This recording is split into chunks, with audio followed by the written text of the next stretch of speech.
add Astra.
Kapow!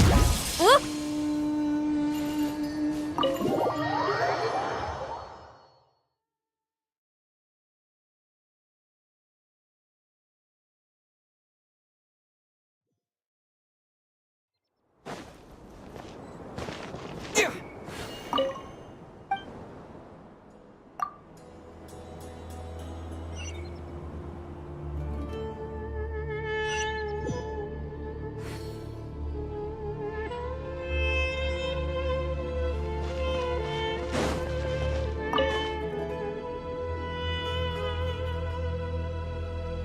We'll make our move after sunrise tomorrow. Good. Is everything ready? As much as possible. That'll be enough. Don't let the pressure get to you. We'll take things one step at a time. That's how we've always done it. Master Tainari! Mr. Sino! So this is where you were. I brought some juice and some water. Would you like some? I know how easily you get dehydrated in the desert, so you should definitely have some water. In which case, I'll have the juice. I gotta ask, though. Who's on juice-making duty at a time like this? Madame Farazan said she was feeling a little nervous, so I told her about the automatic juicer my friend invented. She took it right off me and started making carton after carton of juice. A juicer? Did Sucrose send that to you? Yeah, I hadn't had the chance to try it out before this incident occurred, but I couldn't bear to leave it behind in Gandharvaville. The juice is very sweet. I think so too. Kale, how are you feeling? Physically, I'm okay, but it just still feels strange to me. Why would a great power like this come to someone like me? I know the feeling well. That same question ran through my mind every day as a kid. At least now, you have someone who can relate to you. All the more reason that you should apply for Spontamod. Tainari fiercely opposes the idea, though. Those two things are completely unrelated. What are we all chatting about, Would anyone like any juice? Oh, you have some already. I had some earlier, ma'am. Maybe give the extra to someone else? Very well, very well. I shall be off then. There's this enormous power, and then there's little old you. You feel like there's no connection between the two. And that sense of dissonance is difficult to get used to. Yeah. But after all this time, I can't believe this stuff still gets to me sometimes. Makes me feel a little childish. Kale, just because we normally keep the conversation light doesn't mean we can't discuss deeper issues. I don't think it's childish at all. You were the victim of a terrible crime. It's normal to struggle with the fallout from it. You have absolutely nothing to be ashamed of. My professor once told me that no incident can be considered truly resolved until the victim says it's over. Your rage and your pain are completely justified. Thanks. Miss Nicole said that the same god remains which were once used to inflict so much pain upon me have now become a weapon with which I can protect everyone. It's like my own personal kind of evolution. Every innocent person who's been hurt needs time to realize that it wasn't their fault. I was the same. But it's all about to be over. Tomorrow, it ends for good. I don't know if you've noticed, but you rarely stumble over your words anymore, and your outlook has become much more positive. It's a big change from how you used to be. And since this isn't over, you can settle the matter on your own terms. It's time you seized back control. I believe in you. Yeah, Sumiro is my home, and it's so important to me. I have to protect it. No, I will protect it. And once you're done, how about you come back and apply for Spantamod? Stop it with the sales pitch, would you? Hey, excuse me. There are still 3 unclaimed cups of juice here. Why don't you take one each? Ugh, my arms are getting sore from carrying them around everywhere. Madame Farazan, why are you... Here, let me take them off your hands. Thank you, Madame Farazan. Drink up and enjoy my handiwork. I think I'm going to make something else now instead. Please, try to relax, Madame Farazan. Your nerves are starting to get the better of you. I know.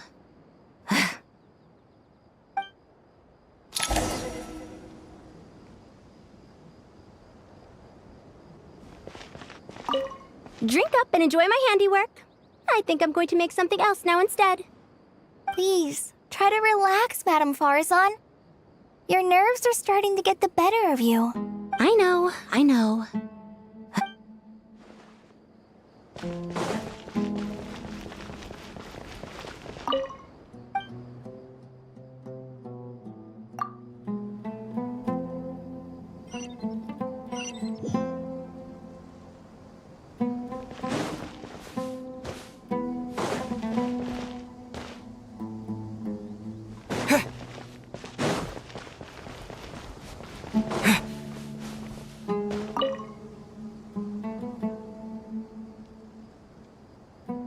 Something on your mind, Miss Nefer? Nothing in particular. It's just... right now, the future feels strange and unfamiliar. But the future has not yet arrived. How can you say how it feels? Some people know that there's an impending disaster. Others remain blissfully unaware. Each group is imagining an entirely different future while walking towards the same one. But when they get there, they'll still find they feel differently about it. People are shaped by their circumstances. Different circumstances create people with different perspectives. I've always found the perspective of the Vahumana Darshan to be a particularly incisive one. Even at the height of the crisis in Nodcry, people held diverging opinions. But things are different this time. Indeed. Regardless of faith, gender, wealth, skin color, or eye color, everyone in Sumeru knows what will happen tomorrow. The world has never been an especially fair place. Yet now, against all odds, a moment of unprecedented unity and equality is about to take place. It's fascinating. If only my father could have lived to see this era. Era. To me, that term represents a much greater span of time. It can be an unsettling word. I would even say I'm afraid of it. Do angels even feel fear? Yes, at least I do. I fear the gap that grows wider with each passing day, and the never-ending flow of time. Time renders all memories insignificant and reduces all splendor to nothing. But those memories are the one thing I do not want to lose. You're very human in that regard. If angels draw too close to humanity, our wings burn away in the bright flame of awareness, and we fall to the earth. After spending so long among humans, I have lost much of my former glory. Maybe that's a good thing. You're more human than some humans are. I've been talking to Kale a lot in recent days. We seem to be in completely opposite situations. I suppose that makes us good case studies for comparison. Case studies for who? Myself, I suppose. After comparing the two of us, I suddenly discovered that I desired more than before. It was a gentle, pleasant sensation. Just as most people pursue glory and miracles, I too am pursuing miracles of my own. Guiding humans to make the miracles in their hearts a reality. That is my miracle. It doesn't sound so bad, does it?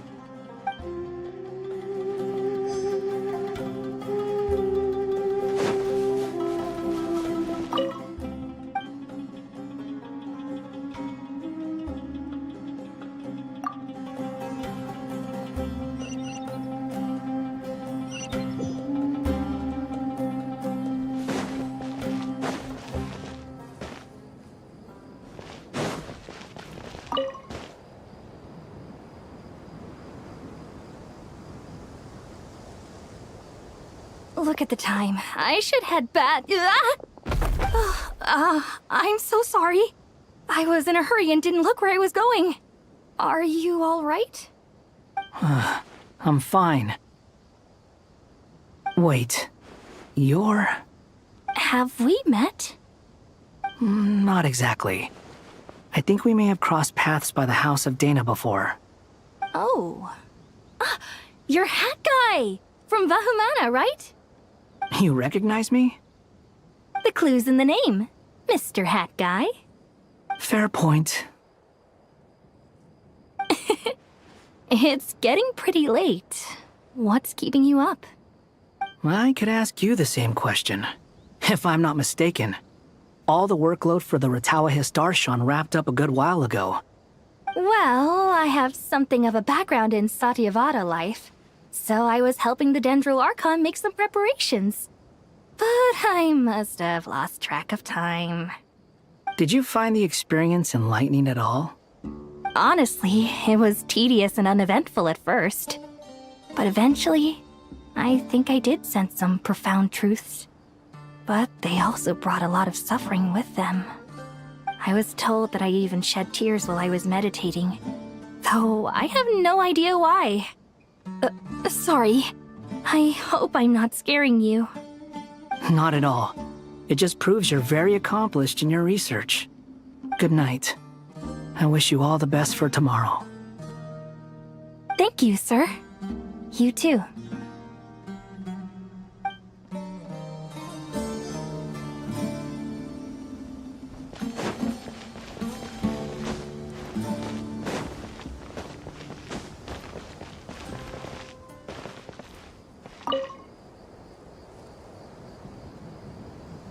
Too bad we've got a fight tomorrow. I could really do with a stiff drink. Let us pray instead. Prayer. How nostalgic. Lord Sangama Bay. Came to get some fresh air too, did ya? That's right. Actually, I was hoping I might run into you, Dia. I wanted to let you know that I've stocked up on that perfume you said you were so fond of. No, really? I'll take two. Any chance of a friends and family discount? I knew you'd ask that. And I'm afraid to say that. Surprise! It's free of charge. That's very generous of you, Lord Sangama Bay. Does this mean you've made a fortune in Notcry? Nope. Turns out it's not that easy to turn a profit there. I even ran some assorted losses. But anyway, that has nothing to do with why I wanted to give you and Dia a small gift. Remember that merchant caravan you two rescued in the desert last month? That was transporting my goods! No way! I had no idea that was your shipment. Explains the, eclectic mix of goods, though. Lord Sangama Bay's investment in the desert and generous stockpiling of goods has helped many people over the years. The shelters you funded especially have made life a little easier for the children and the elderly. Wait, how did you know about that? Oh, I see. Nefer told you, didn't she? Ugh, that pesky lady. Aren't intel brokers at least supposed to charge for divulging people's secrets? She and Candace go way back. It's normal for close friends to share things you wouldn't tell to everyone else. Sure, but why did they have to be things about me? That's how Nefer shows that she cares. She wishes for all of us to know what a generous person you truly are. It must be hard trying to make a living far away from home. Just because we can tell what kind of person you are doesn't mean everyone else can.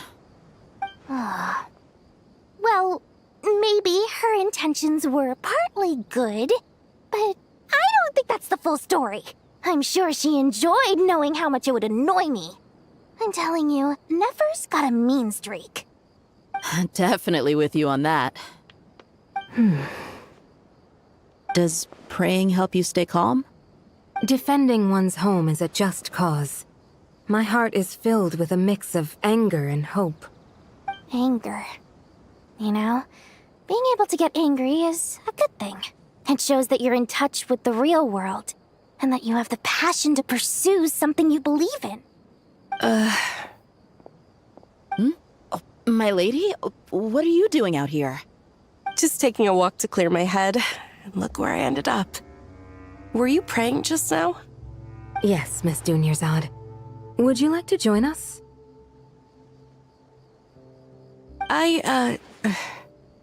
Come on, it's fine. She won't mind who you pray to. Oh, then sure. I remember you, Miss Dunyarzad. You visited my shop before. If I recall correctly, the god you worship is the Dendro Archon, correct? That's right. She is such a gentle and kind god. But to me, she is more than just a god I worship. I see her more as a friend. And so do many others. She's not some almighty god who reigns on high, but a genuine friend. Agreed. She's a wise teacher and a good friend. I spoke with several people during the evacuation. Everyone's aware that tomorrow's battle is one that ordinary people can join too. A battle to fight for our friends and our homeland. Oh, it makes me glad. I can finally do something for those who protected me. You've grown so much since we first met. Oh, a compliment? Ooh, more please. Thank you. My lady, you've always been a remarkably strong and ambitious person. It's indisputable. And that's not just a compliment. It's a statement of fact. What are you praying for? Our beliefs may not be entirely the same, but we both wish for the same thing. I pray that everyone will rise to the challenges ahead and return safe and sound. I pray for the safe return of all my companions.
I have not felt this way in a long time.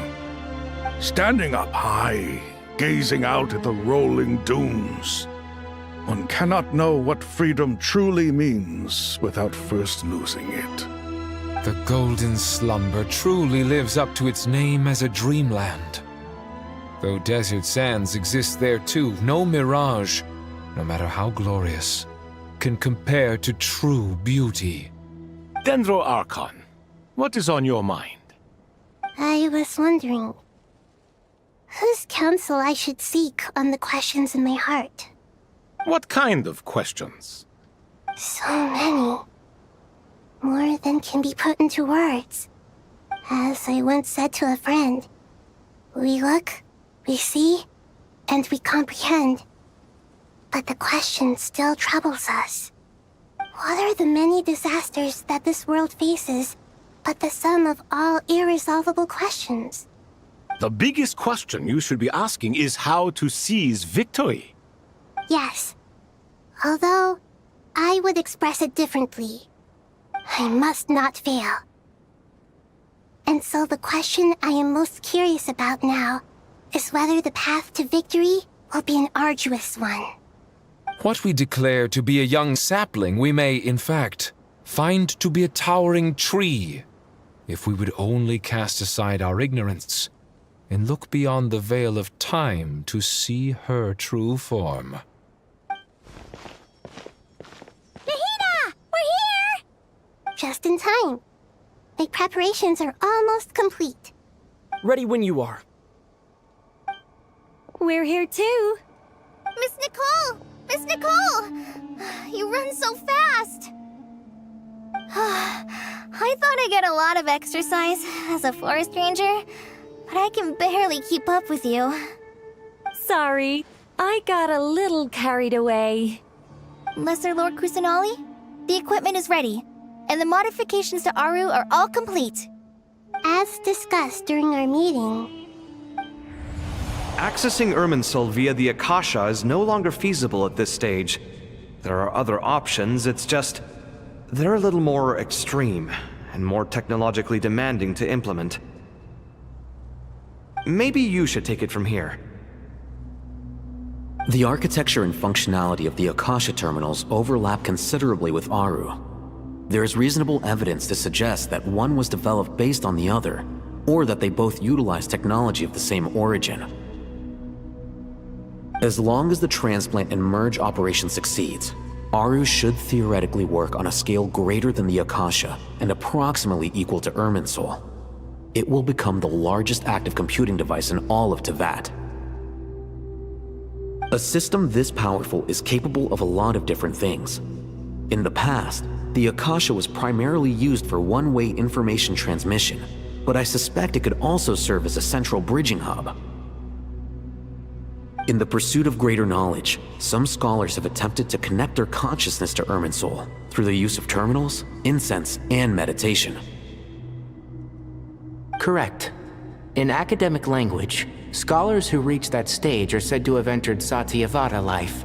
Hypatia has performed this practice many times in the past, and she was once under my care for a period of time. Right. And this at least proves that there is a zone within Irminsul that can be connected to. that's right. Providing wisdom to the people is one of the very reasons for Irminsul's existence. I think I understand where you're going. Please, continue. In that case, I'll skip to the conclusion then. We need to further modify Aru, merge it with the Akasha, manufacture terminals, and distribute them to every single person we can reach. Every person? Even the desert folk? Yes, everyone. I've already calculated the amount of raw materials we need. So you mean we're going to get new Akasha terminals? Yes, but this time the people of Sumeru won't be using them to acquire knowledge, just to connect to Irminsul. That's the key. When we evacuated the city, we brought all the important assets from the House of Dana, in case we ended up needing them. Fortunately, this included the Akasha system's main terminal. We've checked all the relevant records, and one thing is certain. Nothing like this has ever been done on this scale before, so... Everyone in Sumeru is part of the plan. Whoever controls the people controls the situation. Since this function of Irminsul was introduced, it has only ever been made available to scholars, who don't constitute a particularly large group of people. But by expanding the scale to include all the people of Sumeru, all the individual connections will stack up to create a significant load on the system. Under normal circumstances, Irminsul would be able to cope with the additional load. But with it already being under strain from other activities, its remaining capacity is limited. Thus, it might be possible to shut it down completely by overloading it.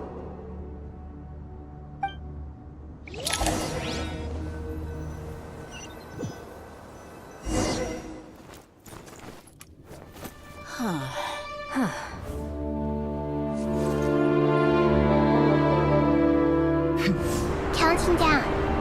3, 2, 1. Are you ready? Ready!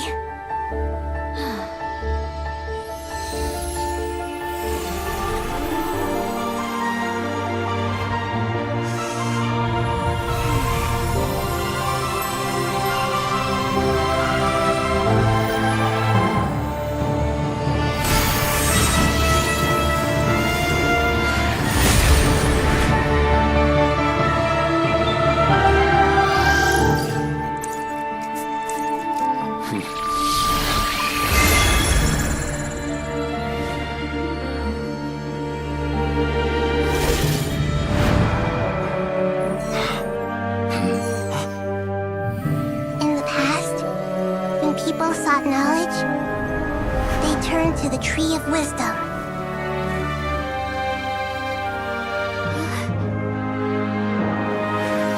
Today, we use it to save Sumeru and the whole world. These boughs that nurtured learning must not become tools for destroying the world.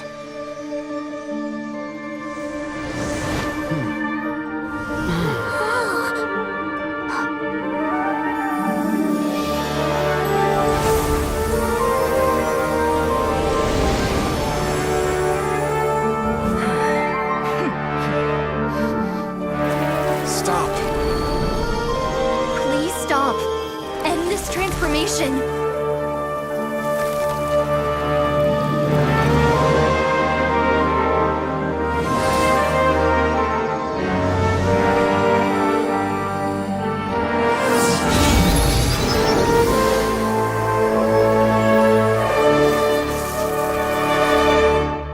You would shut down Irminsul just to stop me? You fools. I have all the time in the world.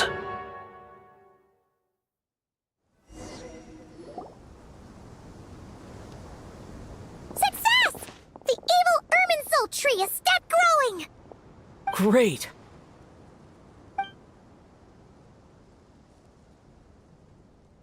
What a display of true courage! The courage to think and the courage to act! I never thought I would witness the shutdown of Irminsul with my own eyes. Perhaps this is human wisdom in action? Indeed, only humans could do such a thing. Gods are few and far between. What was once created for spreading knowledge is now used for another purpose. A rather ingenious plan. I am grateful to you three for your help. Only thanks to you were we able to extend Aru's interference capabilities to cover all terminals. Now, nobody who wears a terminal will have their activity accurately tracked by Irminsul. No matter how many eyes Dottore possesses, he will not be able to see us clearly. Now for the next step. I will need the help of your supreme powers once again. How might we be of service, Lord of Dendro? I need to reach the Eternal Oasis immediately. Right now? In that case, Ibis King, would you agree that this is a fine opportunity to dust off our old tricks? Never. I assume you have that chess set with you? You mean the one you gave to me as a gift? Asking for it back, are you? How could I? You misjudge me. I just wanted to show you another way you can use it. Connect to Safei Shatranj.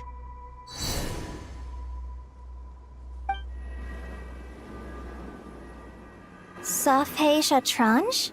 You mean that place in the desert?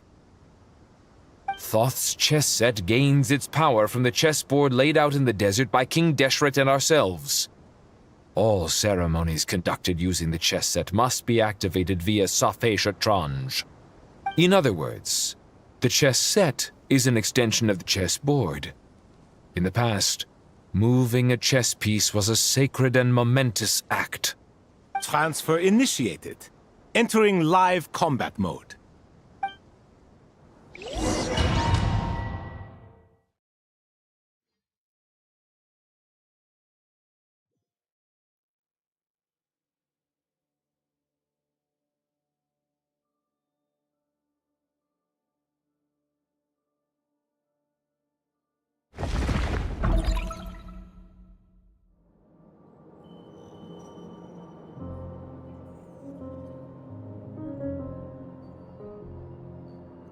We haven't heard a single word from our spy in the desert.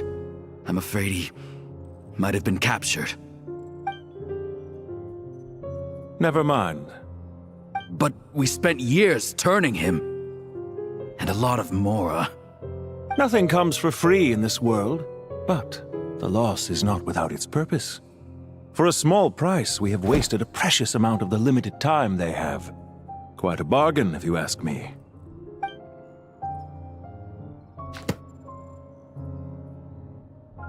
Understood. Weighing profit against loss is a necessary part of life. But to tell the truth, I have been operating at a loss since this all began. Since many centuries ago, in fact. For instance, why would a banker act as the executor of a will? If you hadn't deposited your personal belongings at Northland Bank, I would have no reason to be here right now.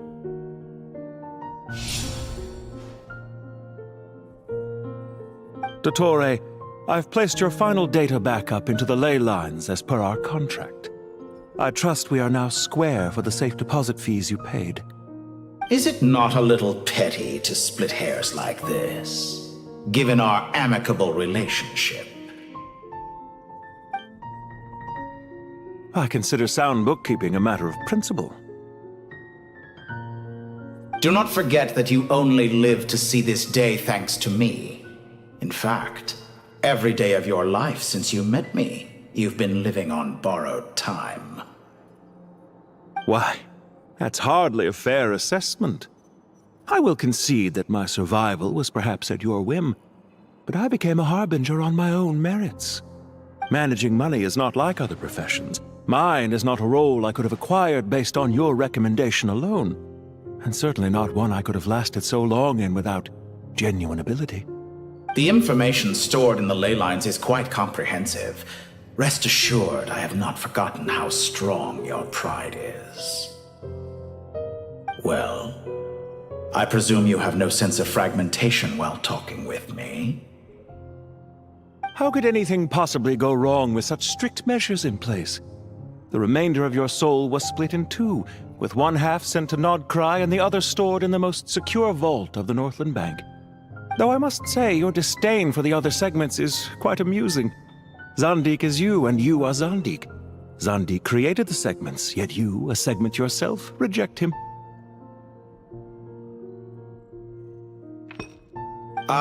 That is, Zandik, created segments of various ages in his later years. To achieve this, he had to freeze time and part with a portion of his soul. But as constructive as it sounds, it erases my uniqueness. If each segment is equally me, then by the same token, none of them are truly me. A soul living forever in the past inevitably holds different views than he did in his later years. The same thing that completes me also restricts me. You too might ask yourself which stage of your life you want to be preserved at. The day your business failed? Or the day you were framed by a gang and sold off to a medical lab as a test subject? We needn't dredge up the past. This undesirable plan was eventually scrapped. Lesser Lord Kusanali was quite right. I needed an opportunity to eliminate myself. And after that, I concluded that there was no more effective plan than directly splitting the soul. Once the soul is transferred out, you will find that creating a physical body is far simpler than creating a puppet. The other half of your soul suffered a crushing defeat in Nodcry, you know. And yet in the process, I obtained the information I always wanted, did I not? Because now we finally know where the best testing ground truly lies. I once thought your ultimate goal was to ascend to godhood. But as it turns out, that was merely one of your experiments. Experiments take many forms. Most people are too eager for success, too fixated on the end goal. They forget that the experimental process itself is just as important. A suspiciously vacant seat, a new face. I trust you can put two and two together. The reason it doesn't exist is because someone tampered with the record. What can I say? After all your efforts, you really did uncover the world's secrets. So, is the new world you promised a lie? No, it never was. I am glad to be able to control Irmin's soul from within. Now I shall attempt to create a new world inside the existing one. Almost everyone faces the prospect of death. But not a single person has ever been able to experiment unrestrained in the afterlife through sheer force of will. I am the only one to have overcome this enormous challenge. Would I not be letting the world down if I didn't make the most of the opportunity to experiment? Clearly, the dividing of your soul did not affect the magnitude of your ego. Out of all the versions of you that have ever existed, this you is the most insane and the most radical. Is that why you chose to work with me? Which was it then? My insanity? Or my radicalism? Could I call myself a venture capitalist without a suitably ambitious plan to invest in? Yours happened to fit the bill quite perfectly. Well then, I must say, while I am surprised enough that you showed up at all, what surprises me more is that you chose to present yourself as my former subordinate, and not as the banker Pantalone. Why make things harder than they need to be? Exposing my true identity in a situation like this would only serve to destroy diplomatic relations between Snezhnaya and Sumeru. I daren't imagine the consequences. Showing up in the name of the original antagonist gives you the recognition you rightly deserve, while also being sensitive to Snezhnaya's predicament. It was an easy win. As for why I'm here, if you're suggesting that your credit is in the negative, I won't argue with that. Many people say that about you. I'd argue that a significant factor in your willingness to cooperate is the fact that you have but a few years of life left after my death. Living and dying together has a way of binding two parties together rather closely. Is it not true that a relationship should be judged by both the positive and negative returns it yields? So some of what I said actually made it into your head after all. It's true that I hope you don't die too soon, but don't you find that a strange thing for me to say? After all, you've already had quite a long life, especially for a human being. Let's not pretend that you're any more innocent than I am. Are we not the same in this regard? We both despise the existing laws of this world, and neither of us enjoy being under anyone else's control. Is it really so greedy to want the world to operate by a new set of rules? Of course not, my dear friend. And as I've said before, mutual interest is the foundation for the most reliable of relationships. You can attest to that. I just hope there never comes a day when I have to work too hard to prove that. Regrader, sir. People have been spotted approaching Sumeru City. How strange. Despite your access to Irminsol's data, it appears the soldiers noticed before you did. They must have found a workaround. Well, Dottore, I trust you know what this means. The fact is... They're coming. They'll breach the city gates any moment now. But even so, I would say Irminsol is a wonderfully convenient thing on the whole. If you do manage to create a new world, perhaps you could plant one outside my office, too. I'll consider it. What do you need me to do?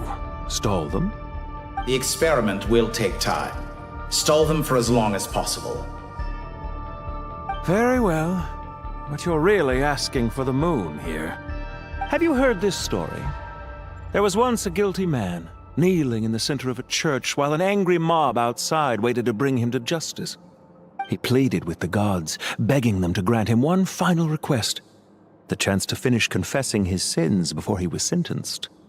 Many suns and moons passed, seasons changed, and still his confession continued, as if he intended to speak until the end of time. Are you suggesting I worship you as a god? Or were you hoping that I might confess my sins to you?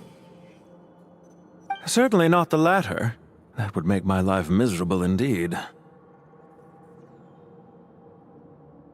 For someone who despises them so, you never seem to have any objections to me creating or becoming one. At first, I thought you'd be furious. Concerned I would terminate our partnership, were you? Not at all. You had reasons why our partnership must continue. Don't you find people's attitudes toward gods amusing? A god descends from the heavens and people worship it unreservedly, blindly following whatever rules are given to them. And yet, when they see an ordinary person gain godlike levels of power by virtue of their own hard work, they treat him with nothing but suspicion, even if he is a compatriot. Is that supposed to be a compliment?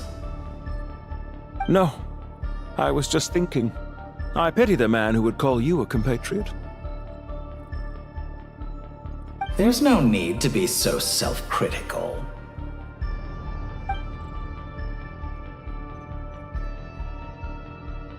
I know it's a little late in the day to be asking this, but how have you been keeping?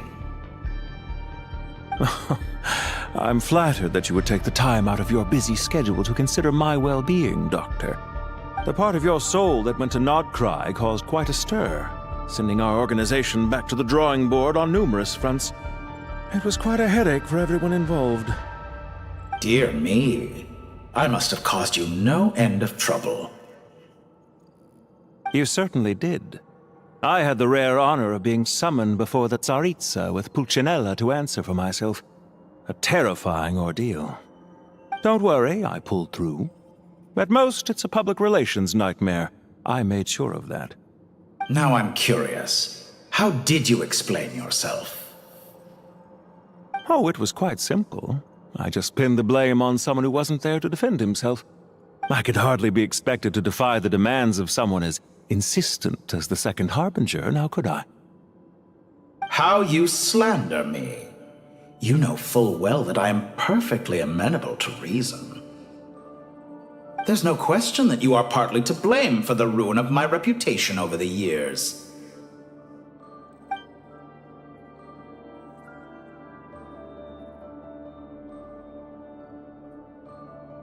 Do you have anything lined up for when this is all over? Hard to say. Fieldwork always takes quite a toll on me, as you know. Once I'm back at Snezhnaya, I'll start with a well-earned cigarette. Why are you so eager to ruin your lungs after I went to the trouble of replacing them for you? If you have an issue with it, feel free to try to stop me.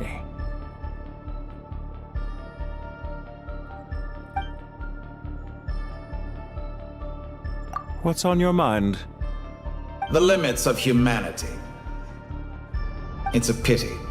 Despite running countless calculations, I find there is simply no way to reduce any further the amount of one's soul required to sustain an individual. It's rare to hear you admit to being unable to achieve something. I beg to differ. For instance, as I've told you before, the original me was prone to motion sickness and couldn't make long train rides. Ah, yes, of course. One of the reasons you often sent yourself out on errands. What are you thinking about now? A new experiment. In the event that my soul was depleted, say we extracted my data from someone else's memories, yours for instance, and then combined it with your intact soul as the base material, what would we create? Such a scenario would be impossible. Oh? As long as your current soul survives, there will be no need to create a new individual. Don't forget, you were the one who approved of the present situation wherein only one Dottore remains.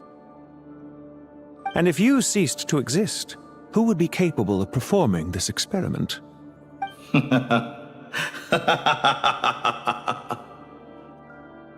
Since the day I met you, you've always excelled at talking your way out of a quandary.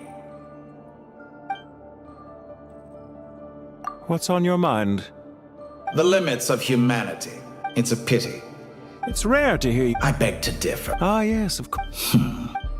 What are you thinking about? A new in the event that my... Such a scenario... Oh? As long as you're current... And if you ceased... Since the day I met you, you've...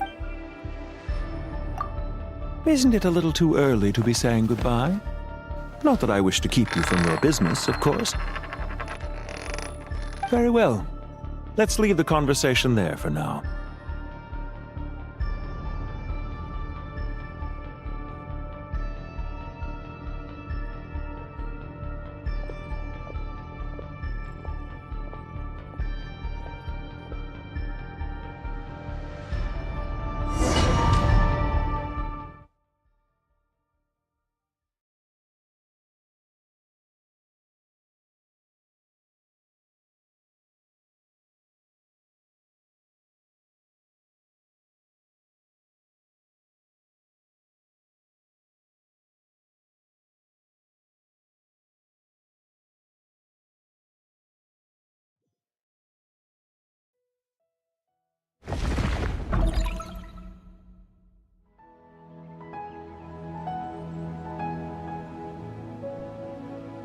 The power of King Deshret's 7 pillars is truly remarkable.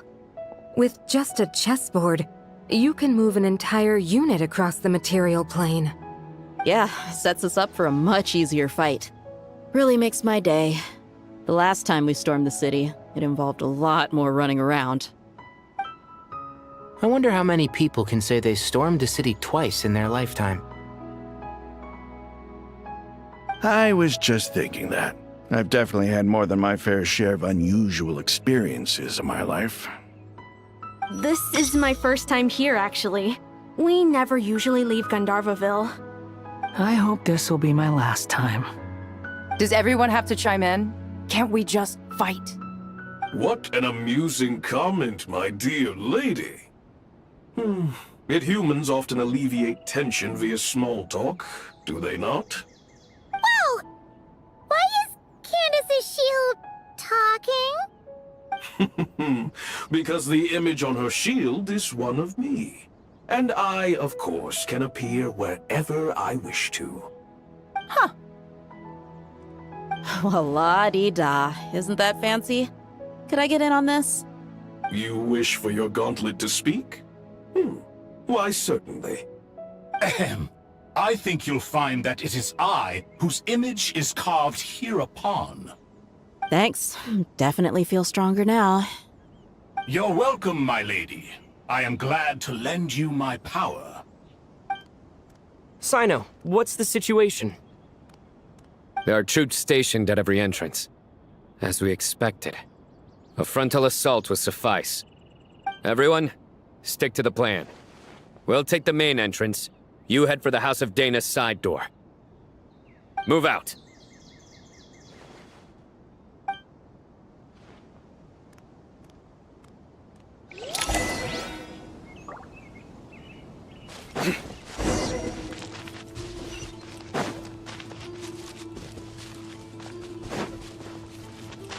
Out of my way! Take this! Watch out! Get lost! Thank you, Jess. You gotta be more careful. If you're not ready to put your life on the line, you can't be certain of defeating your opponent. She's right. Keep your wits about you, Rana.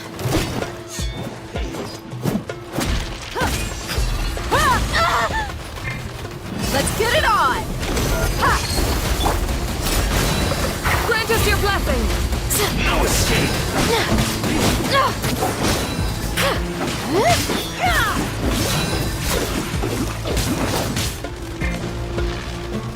Yield!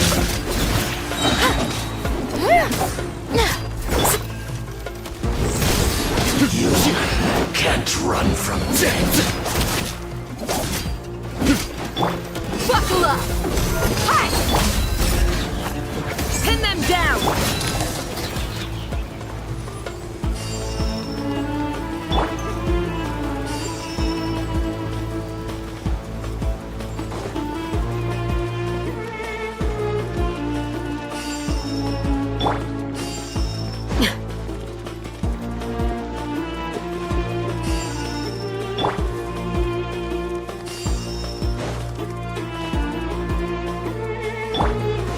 Take them out and secure the harbor. Reinforcements will arrive by water. Consider it done. Show no mercy!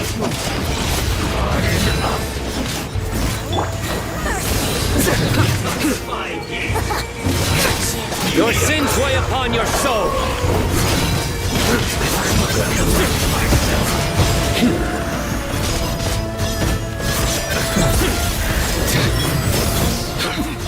Winter shall be quenched.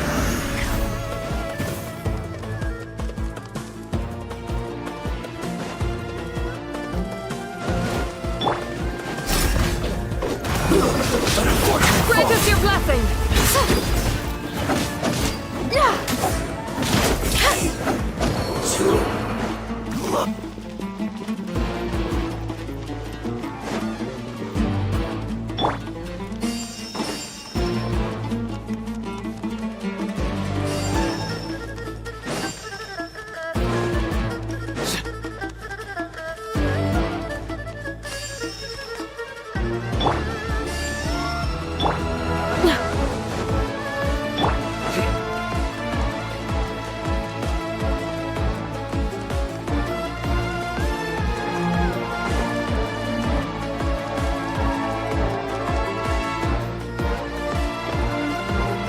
Like we're in for a tough fight.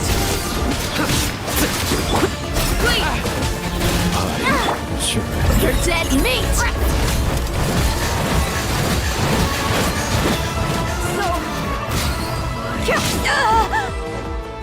Look alive! So soon!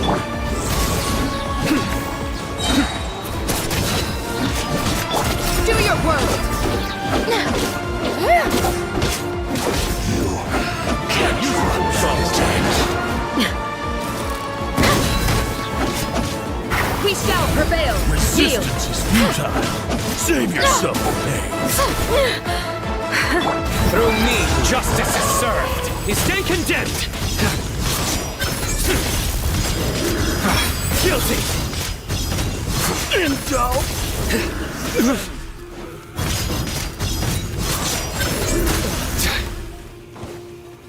Stay condemned.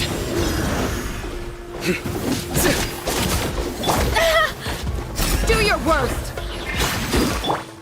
Let's get it on! Hi!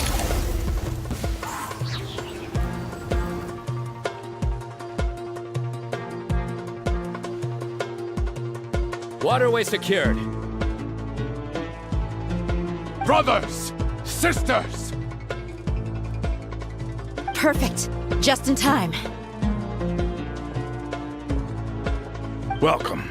Once we've linked up, we'll continue the advance. The team has arrived at the north entrance, as planned. Good. Press on.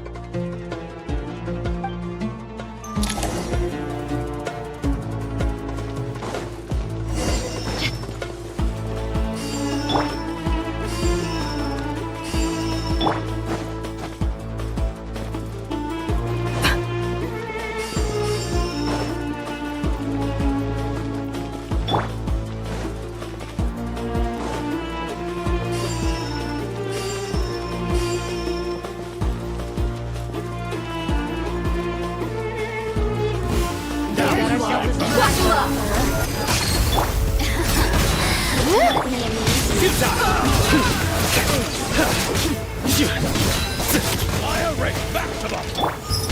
You asked for it.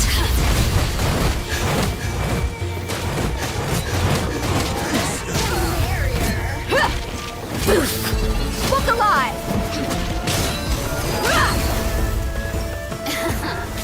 Let me amuse myself a little. Yield! Blink!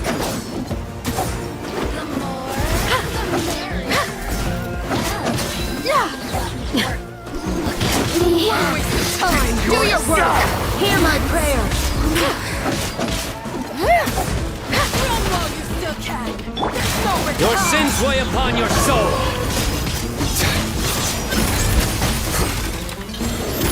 Your penance is due!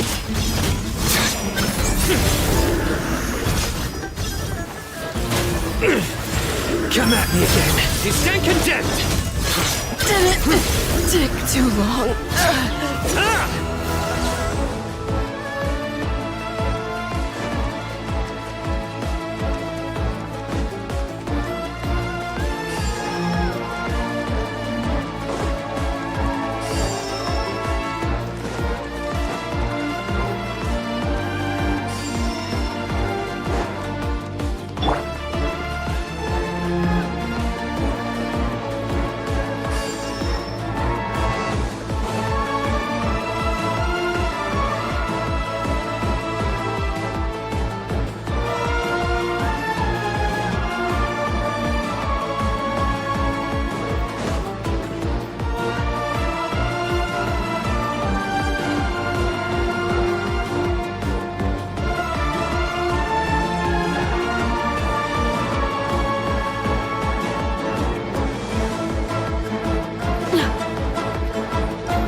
Look out!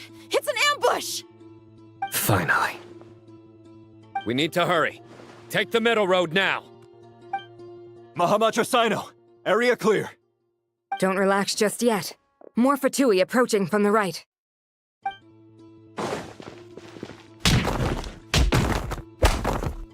Irminsul cannot track our movements. If necessary, we could split up. Don't worry. We'll wipe them all out. As you can see, our people came raring to go. Good, good. How are things with the Traveler? Can Tainari keep him safe? Don't underestimate Tainari just because he's a forest watcher. He can handle it. All right. You know that's not what I meant.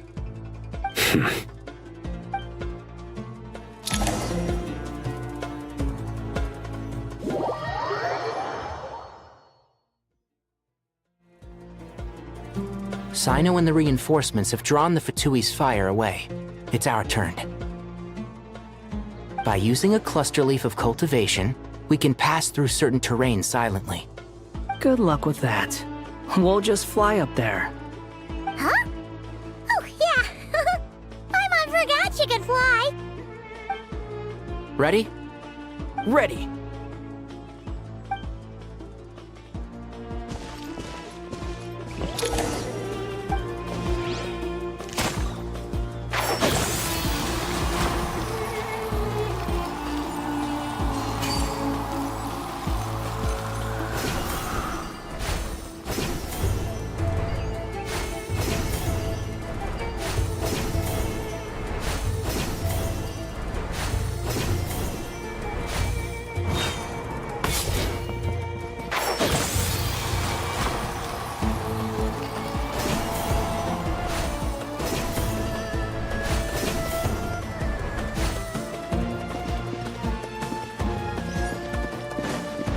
Keep up.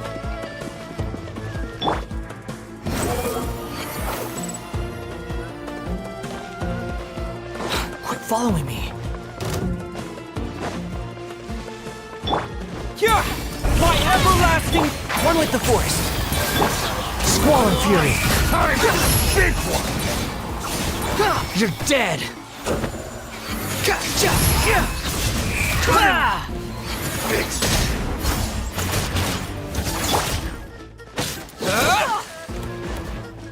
Blazing light!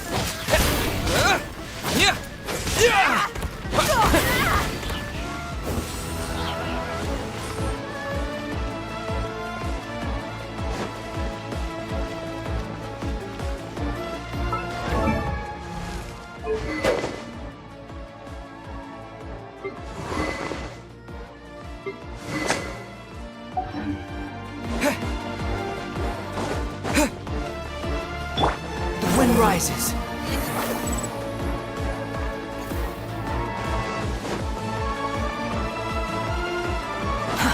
Too slow. Behold!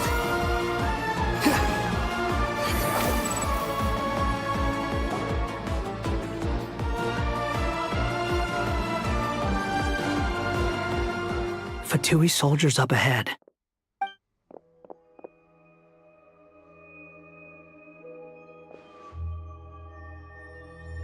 Careful. Prepare for battle. Hey! There's people over there. You have some nerve showing your faces here in the center of Sumeru City.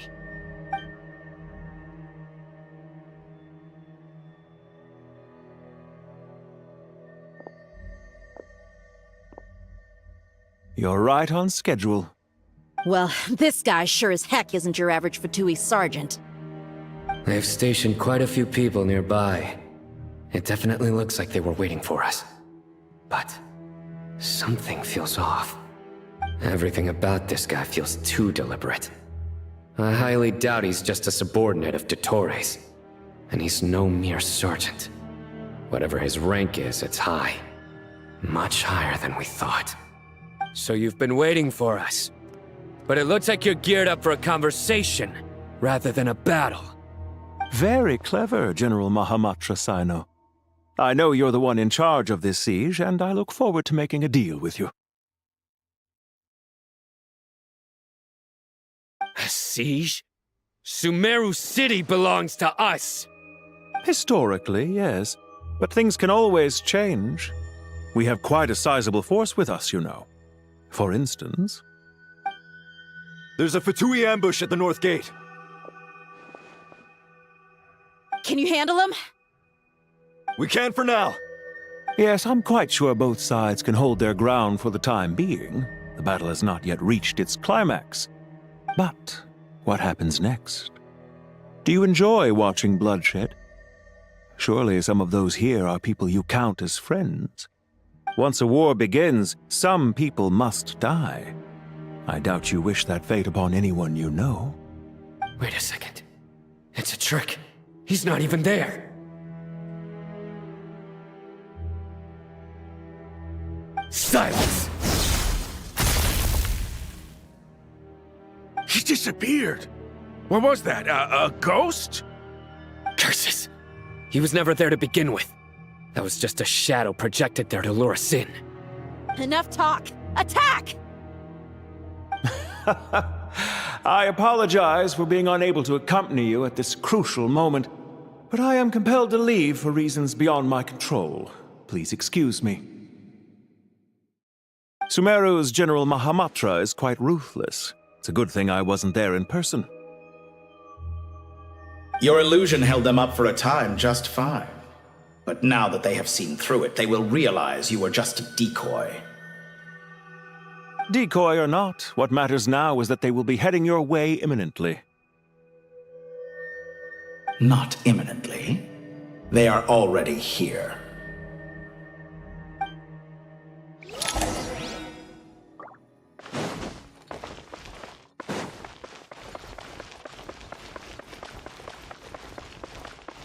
Squall on, Fury.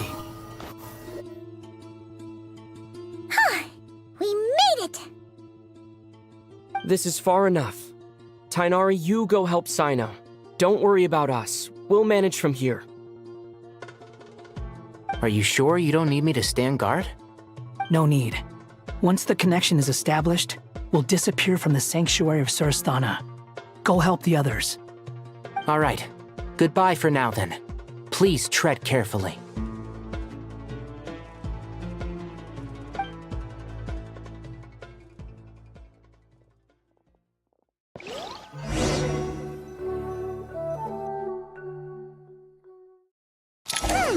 Now where's the interface Nahida mentioned? Come on! Where's it hiding? Found it. It's over here.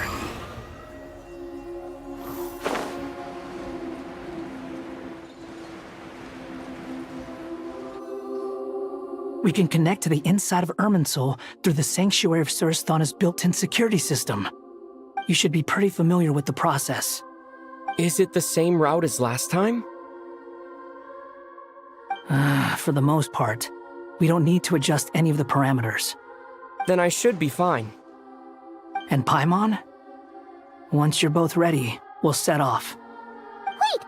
The stakes are way higher this time, right? Maybe Paimon should stay outside and help the others. Then, you can focus on the fight without having to worry about Paimon. Huh? Why are you staring at me like that? It's nothing. I just suddenly realized how much you've grown. Hey, you've grown quite a lot yourself. Don't you two start getting into it again. Well, anyway, Paimon thinks she's pretty knowledgeable. Who's the best guide into Vatican? And don't forget, Paimon's a college student now. If we say Alhatham's not a weirdo, it's hard to explain how he came up with the idea of you applying to the academia. But for all that he counts, you're doing surprisingly well in your studies. Just goes to show how important it is to have someone supporting you. And Paimon's not the only one. Let's not forget that you only became a student because of Nahida's personal recommendation. That's fair. I have learned a lot in Sumeru. Oh yeah. Did you ever come up with that ugly nickname you promised me? What? No way! We're friends now!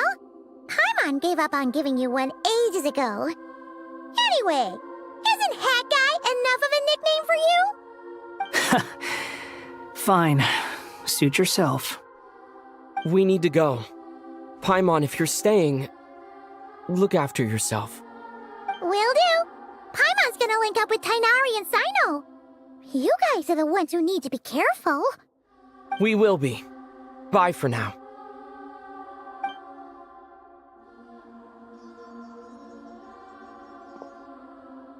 Initiating connection.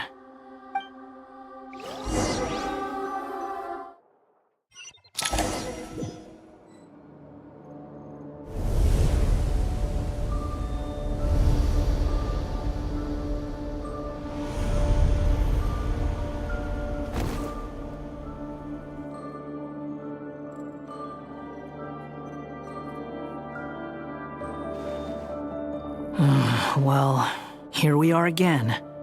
Come to think of it, I still don't even know where we're going. Thanks to our terminals, it should be impossible for Irminsul to read. I can... Don't tell me. Only you need to know. That way, whatever happens to me next, it won't affect your progress. Listen to me. Your safety is just as important as mine. Don't even think about sacrificing yourself for the greater good. We came here together, and we're leaving together. All right, if you insist. I won't argue with you.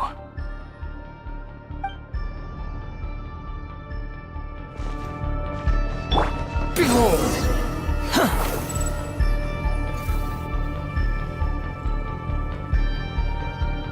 This place looks so different from how I remember. It's unrecognizable. It's a complete mess. Like someone's turned the place upside down. Must be Dottoro's doing. Either he's searching for some information he needs, or... It's still changing. He has to know we've entered Irminsul. But luckily for us, he can't pinpoint our location. Be on your guard. Don't let him find us. The red parts have probably been corrupted by Dottoro's power. Don't touch them, or you might alert him.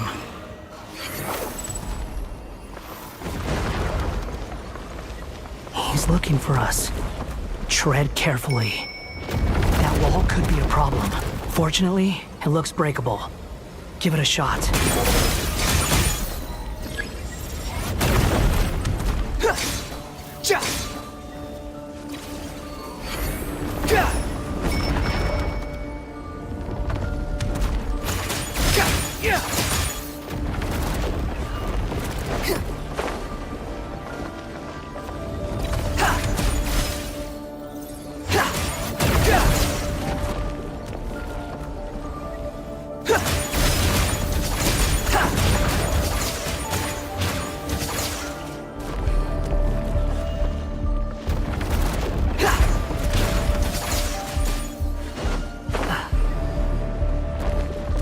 Rises.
The wind rises.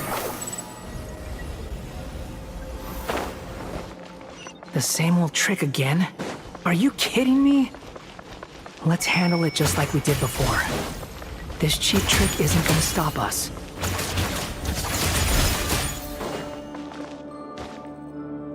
Oh no, it's a trap.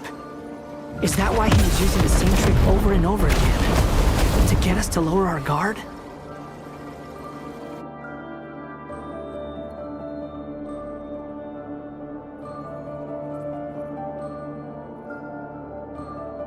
I'm trapped!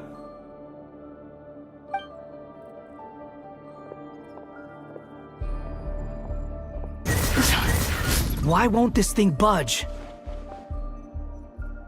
Hello? Hello? Can you hear me? Nicole, is that you?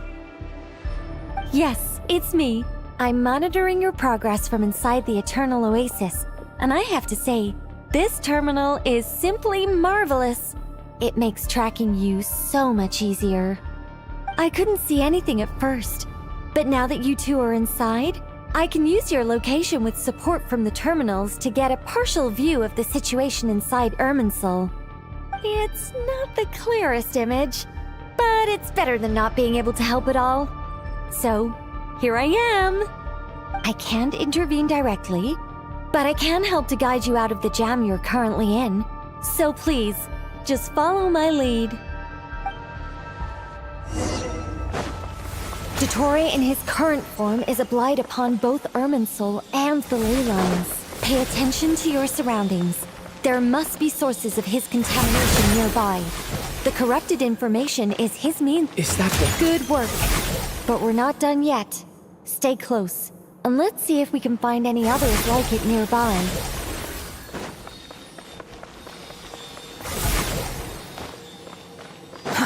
Too slow.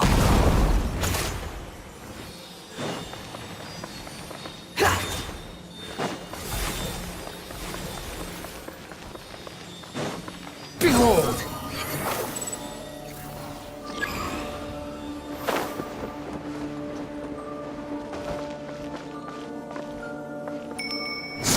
fury.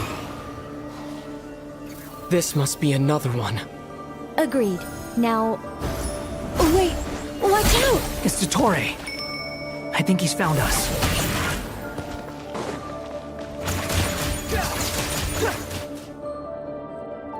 The seal is broken. Quick! Get out of there!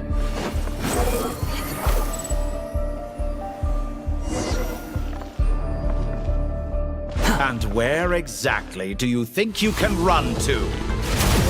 What is that? Pursuers! That's gotta be it! Run! Don't let that thing touch you.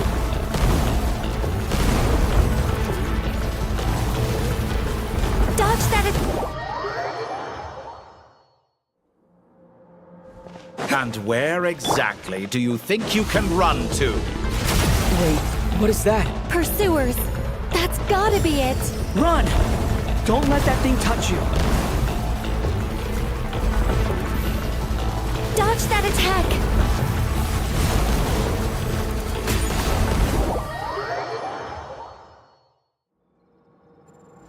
And where exactly do you think you can run to?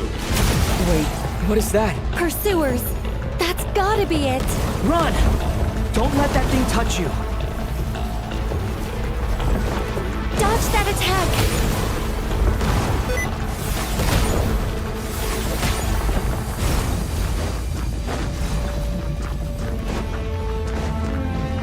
There's more than one path.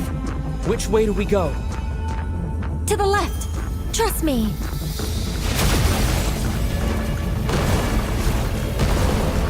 Fleeing like vermin. What a pathetic sight. Hey! Watch yourselves! Stay focused!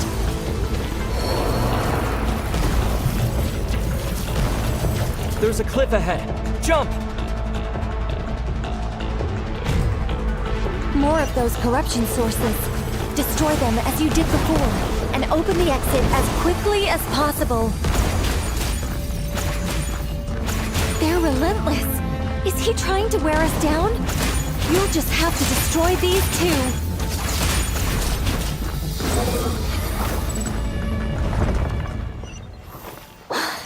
I think the pursuit is over. Hard to say. Stay alert.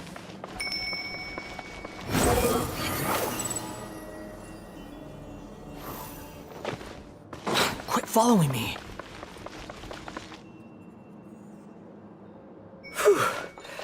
I think we've made it to relative safety. Phew, goodness. That was tough.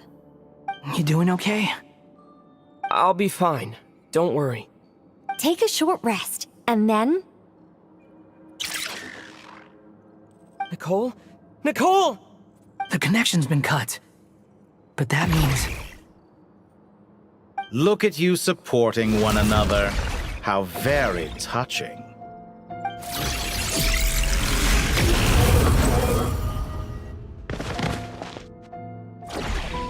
Dottore! Took you long enough to find us. You're more useless than I thought. Oh, really? I think I deserve a little more credit for my methods than that.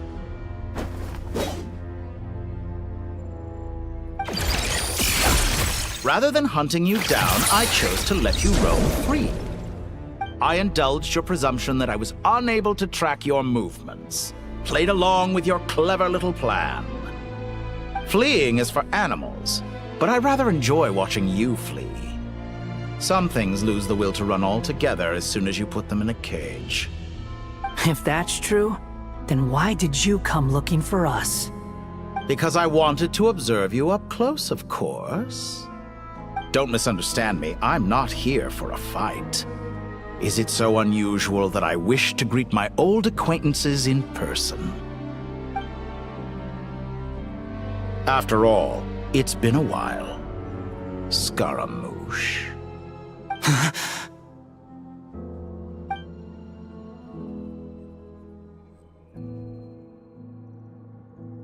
Why are you so afraid? I have done nothing unprecedented in discovering the truth. Nor did I go to any great lengths to uncover your story.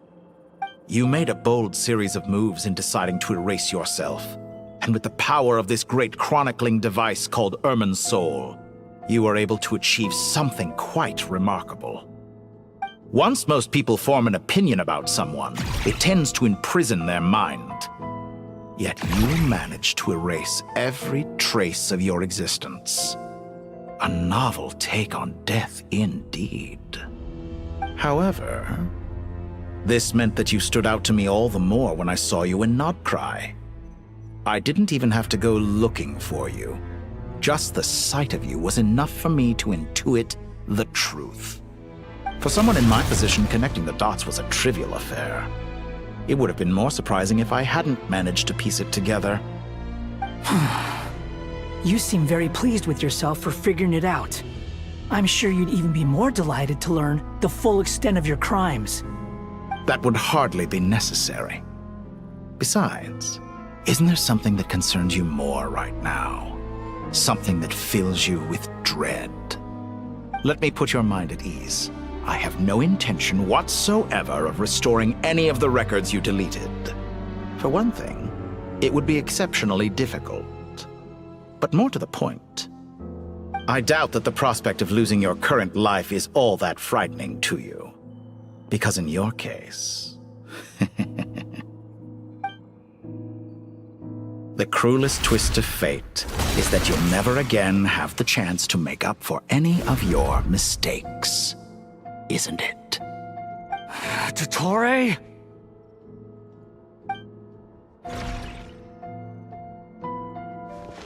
All here shall bend my will. Squall Fury! That's far enough!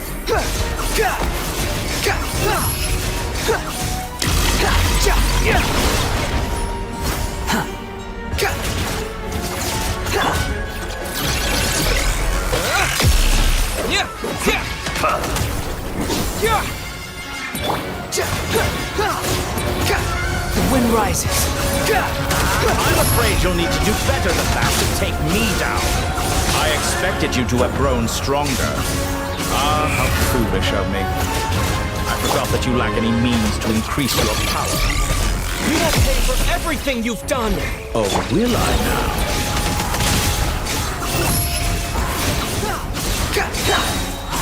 You dare to gaze upon me? How amusing. Honed in flame! Squall and Fury!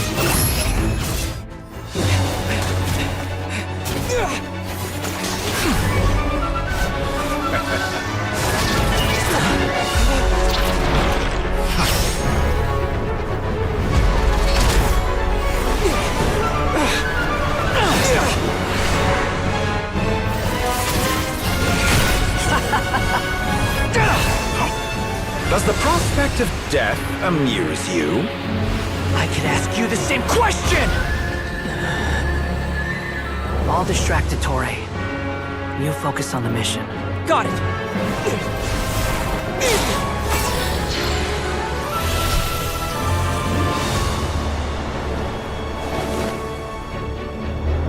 For the hopes and dreams of the masses. Open the secret door on this enchanting night.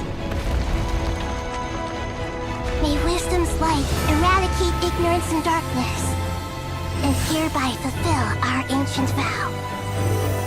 Commence data extraction.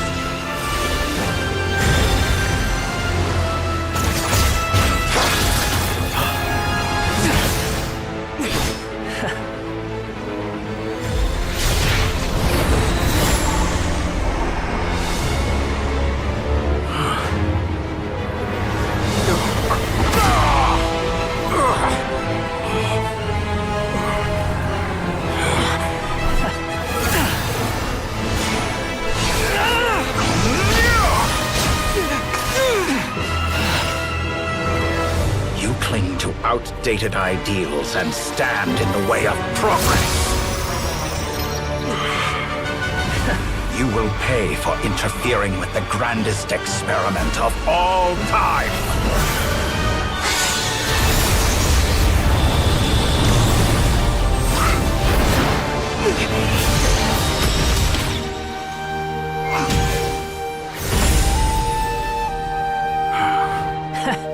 Good timing. Dotori, as clever as you are, you fail to understand wisdom. Wisdom takes many forms, but the path you have chosen eschews them all. Huh.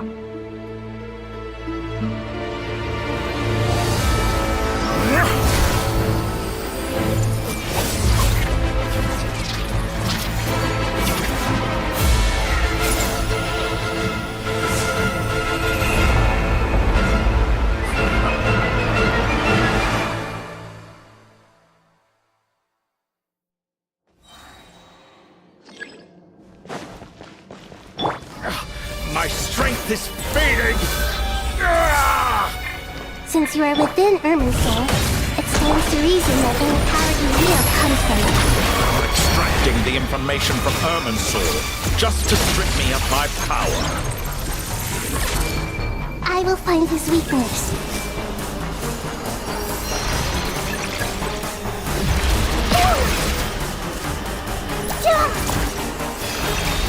Behold!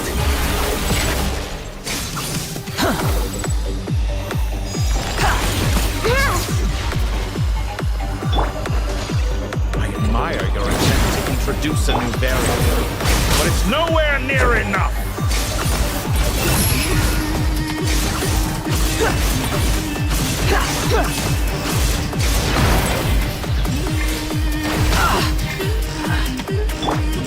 I see everything!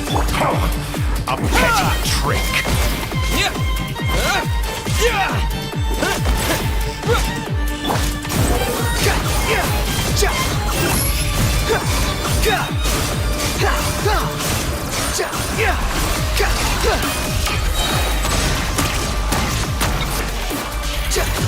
Try louder!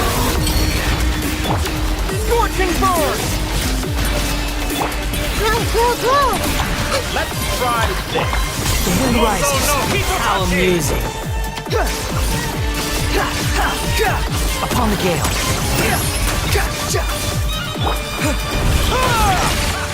You won't just... They're so close! Just hold on a little longer! I'll hold him up. Traveler, Cat Guy, the rest is up to you. We certainly have a knack for surprising each other, don't we? I'm just getting started. It's time! Say your prayers! Stay on the offensive, but watch your back.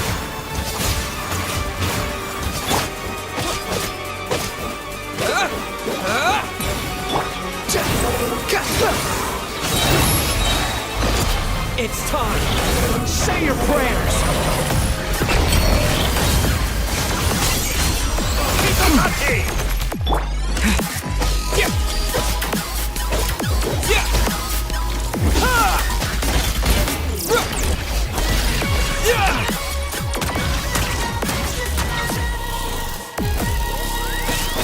Squall Fury!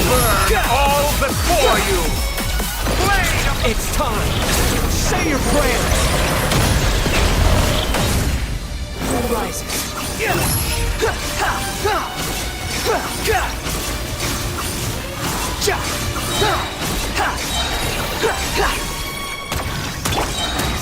Honed in flame! It's time! Say your prayers! Finally, time for you to die. Excited? Time for me to die? How could I have reached this place if death were something I feared? The last gasp struggle of a dying man is a pretty pathetic sight. And I know it when I see it. We shall see about it. It's time! Say your prayers!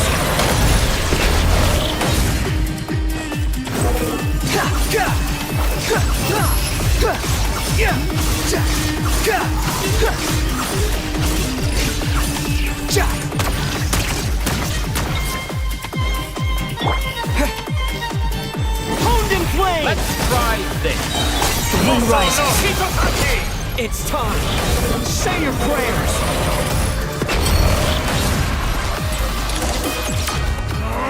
That's enough!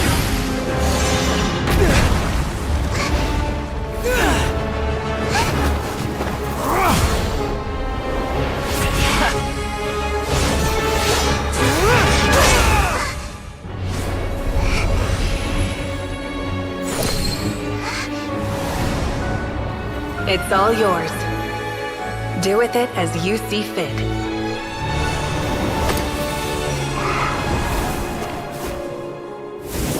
Just as you say, this world is home to some archaic things.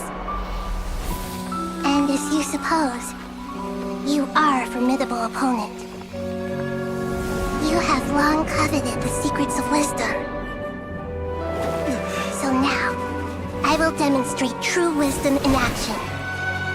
I invoke my supreme authority as the keeper of Irminsul.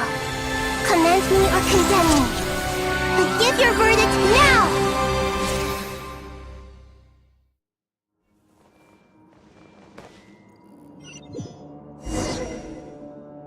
Blessed One of Wisdom, Mahakusaladhama, are you certain that you wish to exercise your authority to destroy Irminsul? It represents both your roots and your finest accomplishments. You truly intend to abandon the very thing you have always fought for? This is my decision. Irminsul has been corrupted beyond redemption. Irminsul is the original tree of Tevat. It is the means by which the heavenly principles maintains fate itself.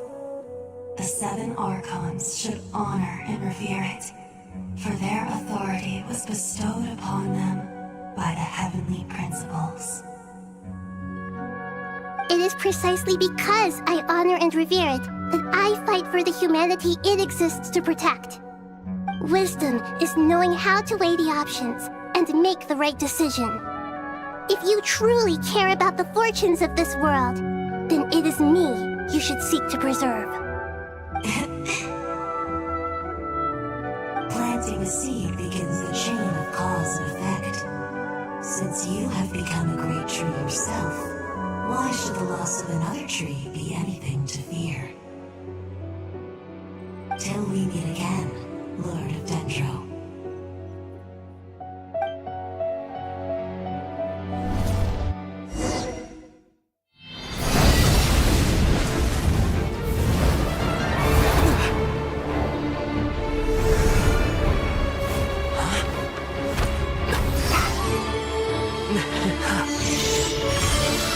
The first flame. The pure, cleansing fire.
Shall we?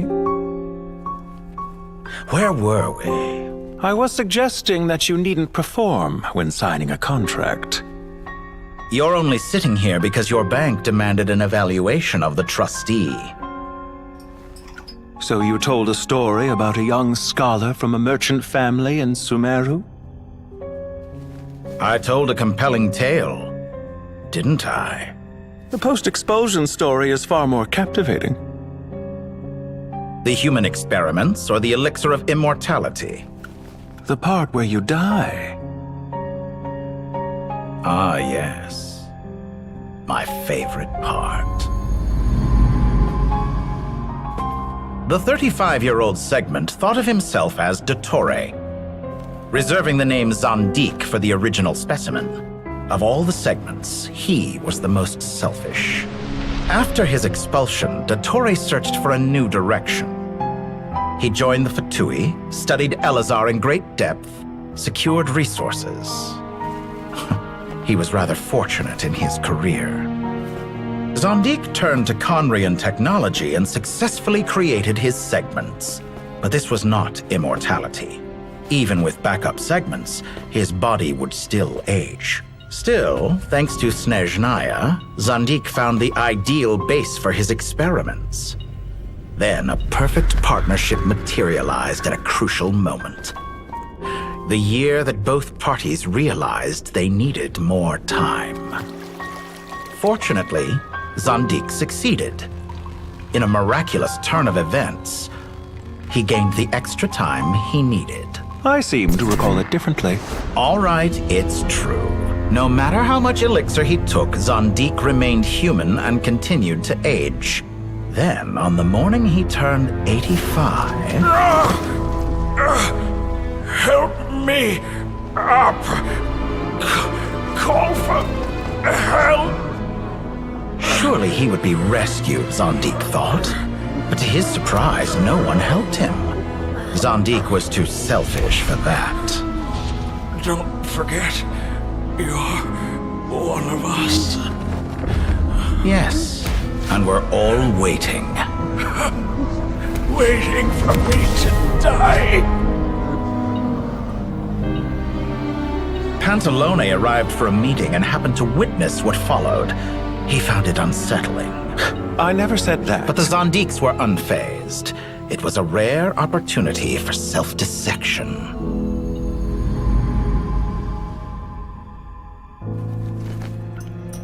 What does all that have to do with you depositing your data at Northland Bank? It has made me cherish my time in this world all the more. Fair enough. So you do have a sense of self-preservation.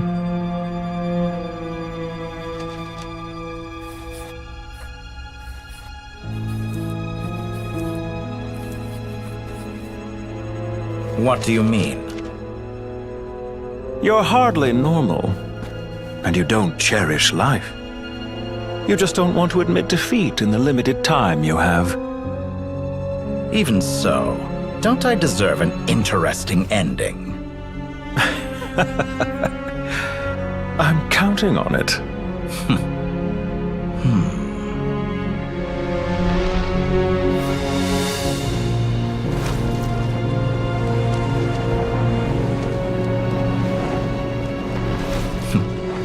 If nothing else, I expect my funeral will be a grand affair indeed.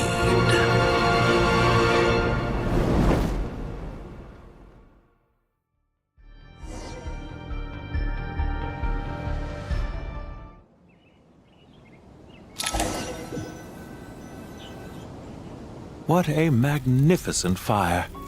In Snezhnaya, we light fires to ward off the cold.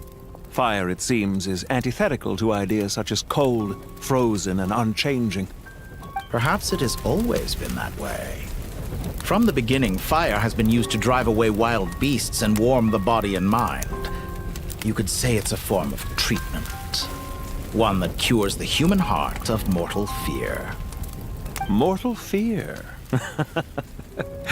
Something you haven't been acquainted with in a long time, by the sounds of it. Whereas you, I'm sure, must know the feeling quite well indeed. I remember when we first discussed the elixir of immortality. You claimed that extending your lifespan was about buying more time. But was that really the truth? You fear the prospect of dying a wretched end in this world, don't you? Of course I do. I'm only human, after all. And while you may have forgotten it, you cannot deny that you too were once human, Dottore. I do not believe that there is no such fear in your heart. Perhaps you are right. But I abandoned it long ago and devoted myself to my experiments. I have felt no fear since. From the very beginning, I never thought you could win this game. But still you came. Contract in hand, to honor our agreement. Because I am a reputable partner. And as we have discussed, experiments are about more than results alone. The process is equally important. I have come here and completed my creation, and I do not regret my decision. I'm afraid your journey ends here. After I die, there will be no one to make the elixir of immortality, and your remaining stock will only last a few more years. How then will you prove that you didn't perish in this incident alongside everyone else? When I feel optimistic about market environments, I never forcibly adjust them. They have their own direction, and I myself am one such environment. I have been quite particular about many things in my life, but where the manner of my death is concerned, I choose not to be. You make yourself sound so magnanimous. Oh, but I am, and I hope you will be too. It may have been a long time since anyone told you this, Dottore, but I recognize that you are a truly rare talent. Ha! I can see it. The experiment in blasphemy that I've been performing all this time. It has been a long process, and I do not care about the results as much as people might imagine. If the very goal of your experiment was to explore infinite possibilities, then there was never any reason for it to end. Indeed. Yet now, the experiment has officially drawn to a close. What should I call you? Zandik? Or do you prefer Dottore? Suit yourself. Goodbye, Feofan. This time, that's what it truly is. And don't I know it? Goodbye, Zandik.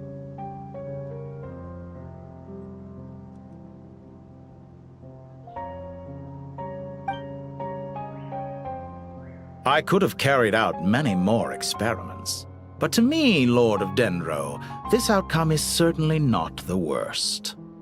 I believe you. But unfortunately, this is where it all ends for you. This experiment does not belong to you, nor do any of the results. Experiment? It sounds like you're trying to outdo me in my own field. Wisdom is conveying information in terms that people can clearly understand. You know exactly what I mean. Indeed. I can see no further outcomes. Ha. You have a formidable mind, and you are braver than I thought. Setting fire to the very thing your survival depends on. Your previous threat was empty, but this time, it is real. When necessary, wisdom can be as fierce as an inferno. Some of the flames that incinerate you come from within yourself. Perhaps you are right. You see what lies at the bottom of the human heart, and that is your wisdom. Here is where your journey comes to an end. All that is yet unknown belongs to those of us who will carry on living. It seems I have unwittingly been your arch-enemy all along. But now, it's all over. I do not deny your intelligence. But what you refer to as experiments, I would never describe in those terms. They are events that take place in the real world, and they are so much more than mere data. Goodbye. We will never meet again.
Well, that's the last of them. Everyone on the list is already back where they should be. It was a long, hard road, but we finally finished escorting everyone back. I just pray that we'll never need to leave again. I hope we can stay here forever in this peaceful paradise of our own choosing. Paradise. In the annals of the Temple of Silence, that word carries great significance. It represents the hopes and desires of the gods. Their longing for a place to rest. I wouldn't think gods need such a place. People always think they're the only ones who can lose their homes. They forget that gods too need a place to reside. As the Goat King once said, "A god without his people shall cease to exist." Gods need their believers every bit as much as their believers need them. Only we can truly understand how much the desert faith has faded over the centuries. But we still talk about the gods as though they're part of our lives. Given the myriad ways in which gods and humans interact, I'd say they really are. How else could Dunyarzad consider the Dendro Archon a friend? Well, that sounds about right to me. Describing them as friends sure makes us feel a whole lot closer. If you told me a few years back that I'd have this many friends, I'd have called you a liar. Belief is a choice, just like friendship. We've made our choices through battle. The right ones, wouldn't you say? I'll be heading back to the Temple of Silence. I heard the Goat King and the Ibis King decided to pay us a visit. How about you? It's back to Aru Village for us. Still plenty of supplies to distribute and people to help. Until next time, old friend. As long as you can find the time, you're always welcome to visit us in Aru Village. Right back at you. Make sure to drop by the Temple of Silence the next time you're free. Or it is that two of the other 7 pillars, Shezapang and Bennu, might also be dropping by. Since you're wearing the symbols of their power, it'd only be fitting if you came to see them for yourselves. Dropping by? That makes it sound like they're visiting a neighbor's home. Well, the temple was founded by Hermanubis, so I guess to them, that's exactly what it is. Guess that's true. All right. We'll make sure to find time to stop by. Stay safe on your journey home. I will.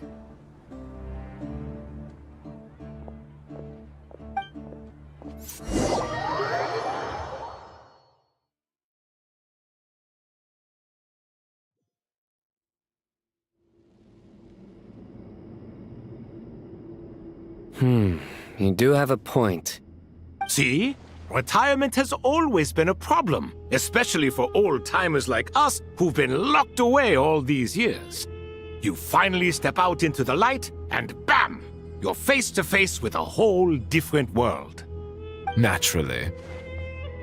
What do you think, Layla? Huh? Why would you think to ask me? How could I possibly be qualified to decide where the servants of King Deshret should live? Sorry if my question was unclear. Do you think their statues will stand out too much if we place them here? Hey, I never agreed to this. How could we possibly allow our statues to be left in Hermanubis' home? That would be like breaking into someone's house, then pretending it belonged to you in the first place. Different beliefs can coexist. We still need to respect one another. By which you mean, you two plan to stay at the Temple of Silence, for a while at least, but you have no intention of relocating your statues here. So, you see this as sort of a family visit? Is that correct? Family. You could say that. In a sense, Hermanubis would view this as his home. Just look at this place. Magnificent, is it not? The sad truth is, in the past, all 3 of us invested so much into misguided ventures. We failed to build what we should have, and wasted so much time instead. And what do you mean by that? I mean that for the most part, time spent associating with the likes of Sobek, and, let's say, Thoth, might reasonably be considered wasted. Why does that not surprise me? Go on. Anyway, given how much time we'll all be spending together, I'd say that the bonds we built will end up proving to have been a sound investment. Once Sethos, the current leader of the Temple of Silence, returns, you can discuss the matter of staying here with him. But judging by the expressions of everyone here, I imagine you'll receive a very warm welcome. This sacred ground houses untold knowledge, after all. What better place for the servants of King Deshret to appear in the mortal world? How about we share a meal together first? I imagine it's been many years since you last tasted fresh food. Oh, that sounds wonderful! After so many hundreds of years, I can only surmise that desert cuisine has become a lot more varied. Are we having a get-together? If you'd like, I can help prepare some food. After all, Lord Thoth, you helped me so much in the desert, and I still haven't properly thanked you. Oh, my, that would be wonderful. I'm touched that you still remember. How the times have changed! To the people of today, it seems the Ibis King has become a kind and passionate god. And you, Mr. Herreshoff? What kind of god do you wish to be? To be honest, I haven't given it much thought. How about you, Dendro Archon? Do you have any hopes for your future? Me? I'm very happy with my current life. Forgive my bluntness, but you do not seem to derive your authority from majesty and might, like Lord Al-Ahmar. Clearly your approach has its advantages, but also its dangers, don't you think? I do, but projecting a majestic front doesn't really suit me. Besides, my relationship with others isn't simply one of a god and her people. Not putting on airs might earn you more adoration. Exactly. Besides, I really like parties where everyone brings their own food, and we all come together to share. You should join us. I'm sure you'll find it fun. Last time when we got together for a picnic near the Avidia Forest, it was quite the occasion. Seeing as you're already here, how about we hold the next one in the desert? Can we do that? Wouldn't Tainari have to transport a ton of drinking water? Don't worry, I can help out. Layla, would you like to join us next time? Me? Sure. The more the merrier. That way we... Don't take this the wrong way. I just think you should know. When it comes to passing the time, chess is more our thing. In that case, Dendro Archon, what do you say? If I were to compete against you, I can't say with certainty I'd win, but I certainly wouldn't mind giving it a shot. Where's Sobek? I'm sure he'd be good for a few rounds. Cards, cards, cards! I'll always prefer chess. I wonder what variant of chess we're talking here. Mr. Thoth, is there some sort of astrological significance to this game? Oh, I'm glad you brought that up. As long as the leader of the Temple of Silence agrees, we can search Hermanubis' place for books to teach you how to play.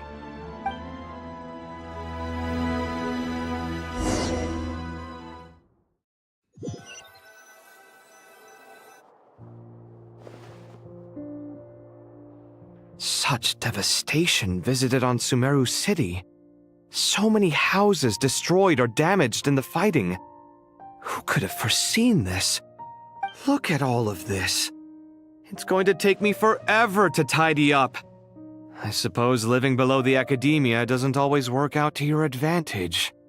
I would have thought a little appreciation of my sincerity and effort in helping to clean up this mess might be in order. Helping? Effort? This is your house! Of course you should be putting in the effort! If anything, I'm the one who's helping! So you see yourself as just a helper in this situation. I must admit, I'm rather shocked. If you're trying to say that since I live here too, I have an obligation to tidy up, fine. I suppose I do. Wait a second, stop changing the subject! Nevertheless... In the wake of a great storm, a missing roof is a predictable inconvenience. Can you stop making it seem like I care more about this house than you do? Doesn't it upset you at all to see your home in this state? I won't pretend it's ideal, but that's no reason to be upset. This is the roof over your head, your shelter from the cold. The furniture is scattered, the paintings have fallen off the walls, the windows are shattered. Don't you feel even a little disheartened? The way I see it, these problems are easily solved. Ugh, this is precisely why I hate talking to you about sentimental things. It's like banging my head against a wall. You simply don't understand just how much work goes into making a proper home. It sounds like this is causing you a lot of anguish. You mean the house or the paintings? I mean your sentimentality. Oh, well, yes. But I'd rather not dwell on such things right now. Generally speaking, when anguish becomes the norm, people usually make an attempt to improve their situation. But there are so many people and things in life that are difficult to change. It's not like you can force them. Besides, anguish can be a source of inspiration, and I'm not sure I could break my reliance on it. I'm glad you're able to make yourself think like that. What kind of a response is that? I was stating a profound truth about the very nature of art. Suffering is the cradle of all creation. Even you can't deny that. And I wasn't trying to. I'm just happy for you. Pure and simple. Can't you tell? Happy about what? Happy that you can always find an answer that backs up your views. You... More often than not, life is a process of running into problems and then searching for answers. Yours more than most. Not everyone's so good at justifying things to themselves. It's something that you've been steadily mastering. Huh. What about you, then? What skills have you been mastering lately? Pass me that box. Huh? Okay. You may consider this my progress on the path to mastery. What? Wait a second. Isn't that box mine? Hey, it is! It must have fallen off that shelf. I'll hate them. Those are my paints and inks. Would you like me to put it in your bedroom for you? Huh? I mean, sure, if you don't mind. What kind of progress is this? Does he think he can bribe me? Not that giving me back my own things is much of a bribe. These books on the floor, they're a complete mess. And this one, didn't he say it was an out-of-print collectible? It's completely covered in dust, and some of its pages have even fallen out. Ugh, guess I should help him repair it. This one too. And this one.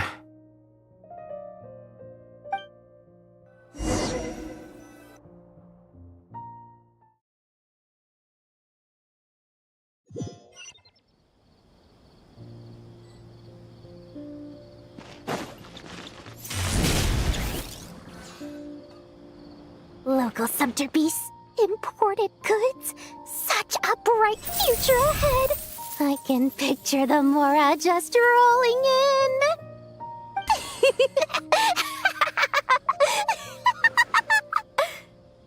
You do realize you sound like a choking cow? It's called being imposing. Can't you feel it? Are you not intimidated? Oh, I'm positively shaking in my sandals. What commands do you have for me, oh mighty Lord Sangama Bay? You've got a lot of nerve, Nefer. You went and told Candace and the others everything, didn't you? Seriously, do you have any idea how differently they see me now? Surely that's a good thing. I presume they're more disposed to actually like you now. maybe even view you as a friend. You traded my secret for sympathy! Thanks to you, I've lost every last shred of my mercantile majesty. How am I supposed to make anyone think I'm a big, scary investor now?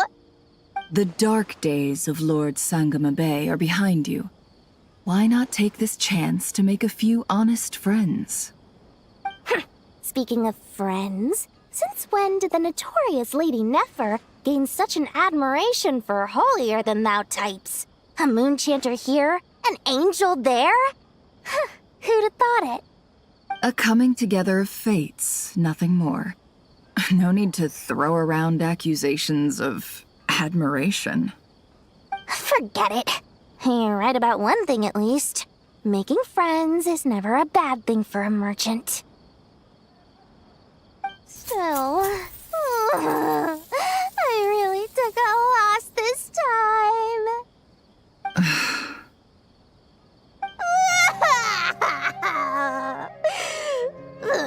What are you looking at? I'm trying to see if you're really crying or if those are just crocodile tears. A little birdie told me that when Lord Sangama Bay makes money, the tears flow from the center of her eyes. But when she loses it, they flow from the corners. Which is it this time? Ugh, you are so annoying. I'm not talking to you anymore. Nefer! Thank goodness you're here. I've been looking everywhere for you. Huh? Well. If it isn't the House of Dana's very own librarian.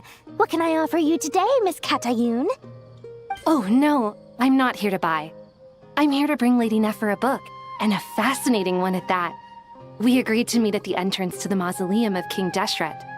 One more thing. I bought this copy with my own money. It's not borrowed. Reasoning knows not time of day, but suspense always follows a blizzard. That's quite the mouthful. Huh? Isn't that the one that... It was all the rage for a while. People throughout the city were clamoring to get their hands on a copy. The names inside were all circled. Everyone thought it was a riddle. Don't bring up that book in my presence. I don't even want to hear its name. That thing was nothing but a scam! Surprisingly enough, I've actually heard of this book. Though it doesn't seem of much consequence. So, what truth lies behind it? You're from the Vahumana and you're asking me what the truth is? I'd say the actual truth was about the least important part of the whole episode. I brought you this book because it probably has the most interesting backstory of any in the House of Dana's collection, at least in recent years. As for its quality, well, you can judge that for yourself. Don't tell me it's actually any good. You may not know this, Lord Sangama Bay, but Lady Nefer has a fondness for books with... how should I put this? Mixed reviews? No eye for good literature, huh? Perhaps she feels that bad books hide interesting secrets? But I shouldn't put words in her mouth. It's probably fair to say she prefers the conversations that books can spark over the substance of the books themselves. Suits my style as an intel broker, wouldn't you say? Very interesting, thank you. I'll return it to you once I'm done reading. And as it happens, I have something for you, too. Incense?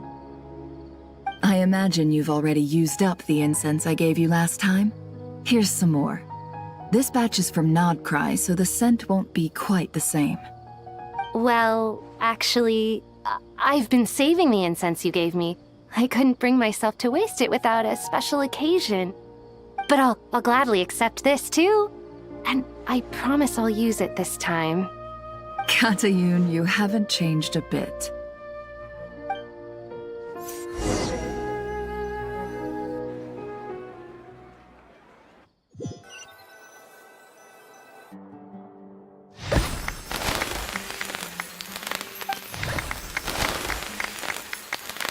Congratulations, Kale. Well done, Kale. After studying for so long, you've finally become a full-fledged ranger. Sure hasn't been easy for you, huh?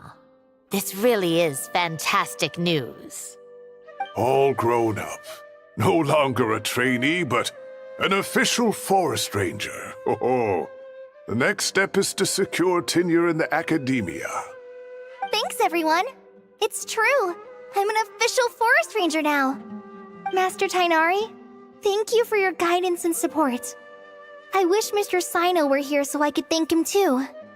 Sino had a matter to attend to at the Temple of Silence. I don't imagine he'll be back for some time.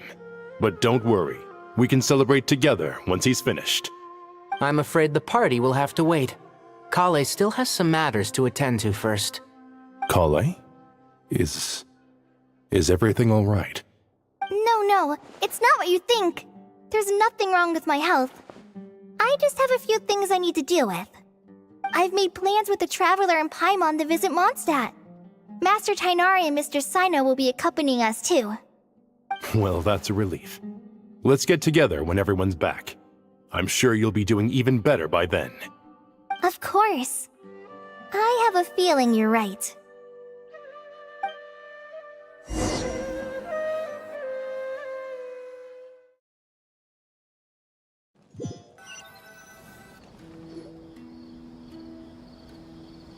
Phew! After all that catching up on sleep and food, Paimon's feeling full of vim and vigor again. For someone who spends so much time resting, your recovery routine is surprisingly simple. Hey! Paimon's been working her butt off too, you know. She flew all over the city helping everyone out. Don't worry, I saw how hard you worked. Alright, we all know you're the most hardworking person in Teyvat. As long as you're rested and full, that's what really matters. Paimon's been looking around the place, and it seems like the city's already on the mend. But Paimon's been wondering how Nahida's doing. We should check in on her.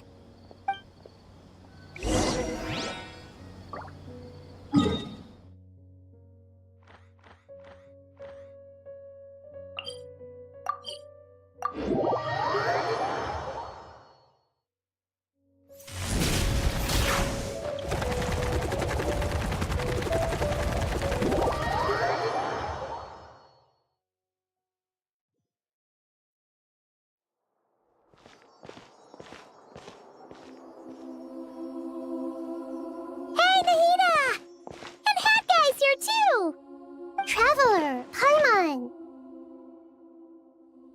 What's going on here? Nothing much. Nahida was just expressing concern for my physical and mental well-being. Oh, the Traveler told Paimon all about that. We've both been very worried about you. Are you feeling alright? You make it sound like I'm on the brink of some kind of breakdown. Truth is, I'm doing much better than you might imagine. If we can just get to the bottom of Dotori's intentions, we can minimize his negative influence. That's the sort of thing I excel at.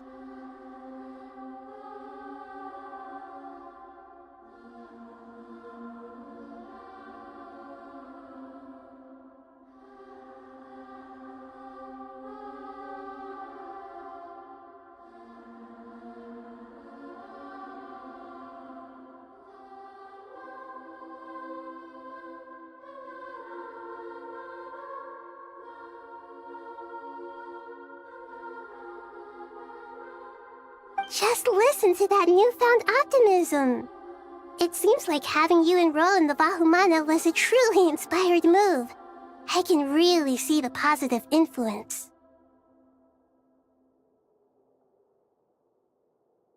Observe, a classic Sumeru specialty. Chalking everything up to education and learning. To be honest, even I can sense the change in you. Everything Dotori said to you was a way to manipulate your mind. Fortunately, you're no longer under his sway. Can someone as old as me really continue to grow? If it helps, just think of yourself as a late bloomer. It's all a matter of phrasing, and it comes down to what standards you measure yourself by. For a puppet, developing at such an age is perfectly normal. But if you choose to call yourself a late bloomer, it sounds more like you consider yourself human. However you see yourself, well done. Alright, I see what you mean. Anyway, what's your next step? What else can I do but complete my current courses? Everything else can wait. Anyway, that's enough chit-chat. There are still things in the city I need to help out with. I'll be heading there now.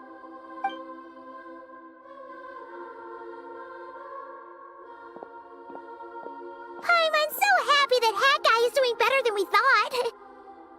But what about you, Nahida? How are you holding up? The pyronosis burned down the corrupted Irminsul.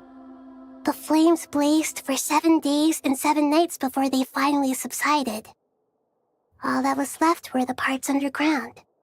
Now, Aru shoulders the responsibilities that once belonged to Irminsul.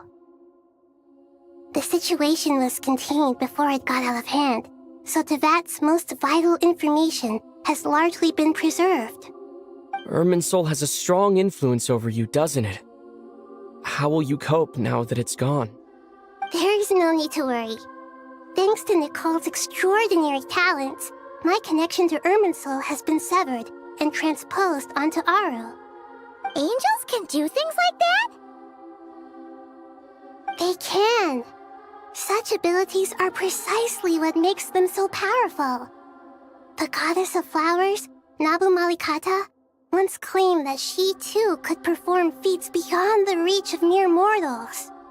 In my eyes, much of what she went on to achieve reached such transcendent levels. Her and Nicole really are both fascinating and magnificent.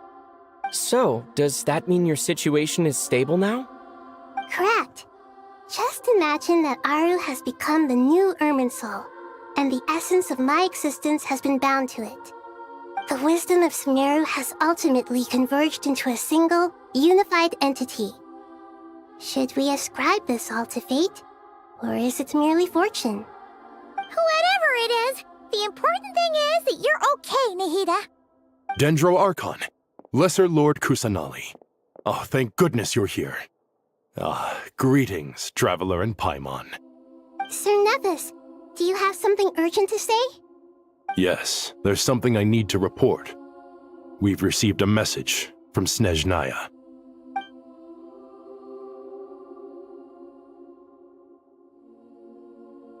The Fatui Harbinger, the Rooster, sends us his sympathies, along with all the usual pleasantries. His stance is that, following the unrest and Nod Cry, Dottore was subjected to internal censure. This madness was the act of a rogue element, one who cannot be seen to represent the Zapoliarni Palace. No less than can be expected. Snezhnaya paid a heavy price working to stop him. They even lost one of their own harbingers. The letter goes on to say that even so, Snezhnaya cannot claim to be blameless. Apparently, they will deal with Dottore's subordinates in accordance with Snezhnayan law, holding all those involved in his crimes accountable. Additionally, they are supplying relief funds and supplies, which are already en route. They hope this will aid in Sumeru's reconstruction. Sounds like he's got an answer for everything. True, but as diplomatic rhetoric goes, it's highly effective. Completely watertight, both in logic and sentiment. This disaster has had a profound impact on Sumeru. There is much that I will keep in my heart. The matter of Dottore can be seen as settled for now. We are sure to cross paths again in the future, and in that light, Snezhnaya would do well to uphold their responsibilities and keep a tight rein over their actions. With Irminsul burned, the flow of fate now carries many more possibilities. I will be watching carefully. Perhaps we can move on to a less serious matter? Dendro Archon, will you eat with us once this matter is dealt with? Everyone wishes to celebrate together. Your presence would be most welcome. Of course! Junior Zod, Sino, and Hypatia all told me the same thing. If there isn't enough room for everyone, we can arrange back-to-back feasts. What a wonderful idea. That just leaves the question of what we should eat. No, want more tomatoes, surely.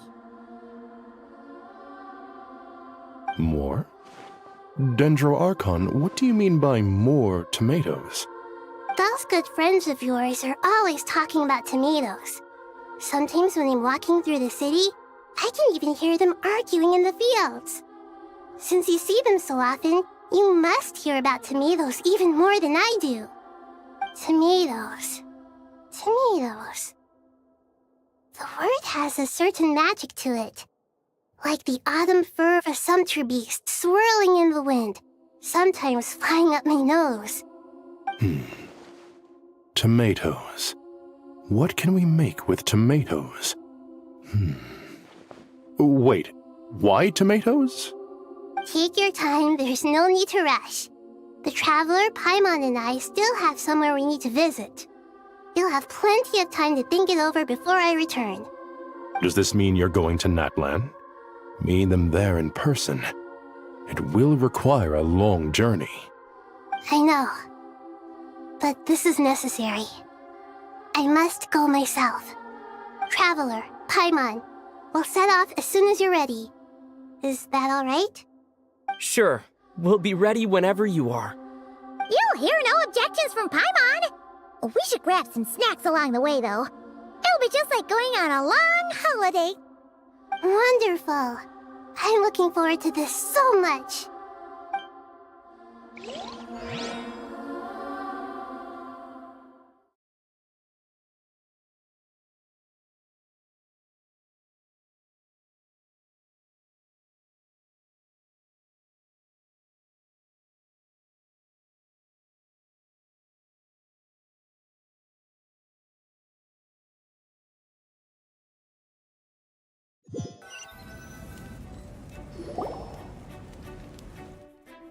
Natlan is such a lively place. It's super cheerful and positive, too. I can see that. There are people outside exercising at all hours. Such a healthy way of life. You came. Welcome, welcome. You must be hungry from your journey. Would you like something to eat? Oh, thanks, but no thanks. We've been eating the whole way here. We had a mushroom platter, sap's meat stew, butter braised chicken, hot sour pudding. Paimon's positively stuffed. All right, all right. No need for all that detail. I'm starting to get hungry myself. Maybe later then. We can wait till everyone's got an appetite, then I'll head out for a meal together. Sounds like a plan. Let's find somewhere to sit down.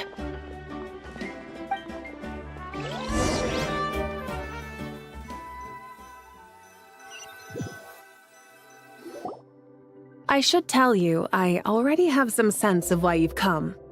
Why's that, Malika? To say thank you. Your senses are spot on. But on top of that, we also feel guilty. Because the pyronosis has vanished? I sensed its loss. Despite scouring through the remnants of Irminsul, we couldn't find any sign of the pyronosis. Not even any trace of it burning to ash. That's certainly unusual. Still, the potential fallout from Irminsul's loss is significant, to say the least.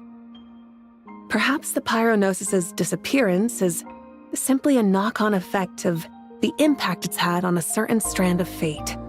There's no need to feel guilty. We were clear that this time, there was to be no returning, only giving. Pure and simple. Thank you really is a fascinating phrase. We use it to express gratitude for the smallest of things. Yet, when faced with a kindness too immense to describe, we use exactly the same words. It's not that we lack other means of expression. It's that when we truly need to express our feelings, the simplest and purest words are always the most powerful. You're right. In Natlan, we prefer simple expressions too. Companionship, friendship, support. They might not sound fancy, but the sentiment behind them is sincere. That's wonderful to hear. Sincere feelings are often a vehicle for the deepest wisdom of all. Irminsul's destruction doesn't seem to have done you much harm. I'm glad to see you're doing well. There's still a lot of work to do, but before we begin, we felt it was important to come here and speak with you. Partly to express our gratitude, but also because we felt that seeing you, in a sense, is like basking in warm sunlight. That's a nice way of putting it. I like that. To tell you the truth, though, I'm not a fan of somber meetings. So, since there's nothing more to say, why don't we go bask in some actual sunlight? The weather's beautiful today. What a great idea! Paimon's gonna lie back and soak up some rays!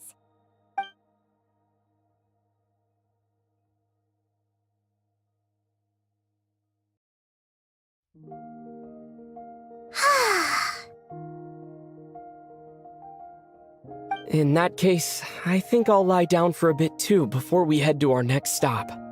And where might that be? Mondstadt. Paimon and I are gonna head back there with Kale and the gang.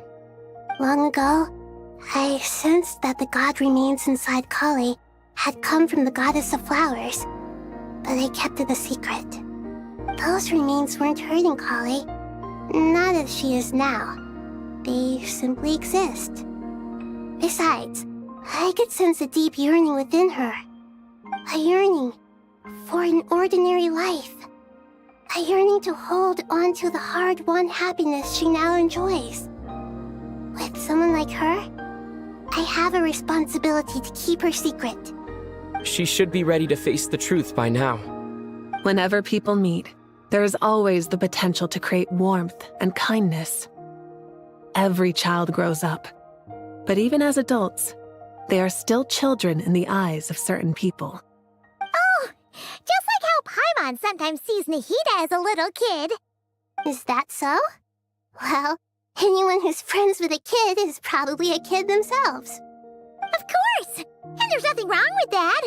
When we get back, we'll actually be hanging out with another of our friends who happens to be a kid. Or more like looking after, in her case. Anyway, we'll always be there to watch out for our friends. Dear Sucrose, when you receive this letter, I'll probably be as busy as always. But busy with wonderful things. That's because I'm no longer a trainee. I'm now an official forest ranger.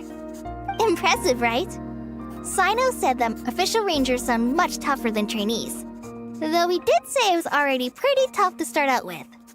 You probably heard that something big happened in Sumeru recently. Don't worry, it's all been taken care of. We're heading to Mondstadt soon, so if you're free, maybe we could meet up? Plus, it's not just me. A few of us are going. Hey, do you still remember that time we all got together? You know, when we all went to the Windbloom Festival? It'll be just like that.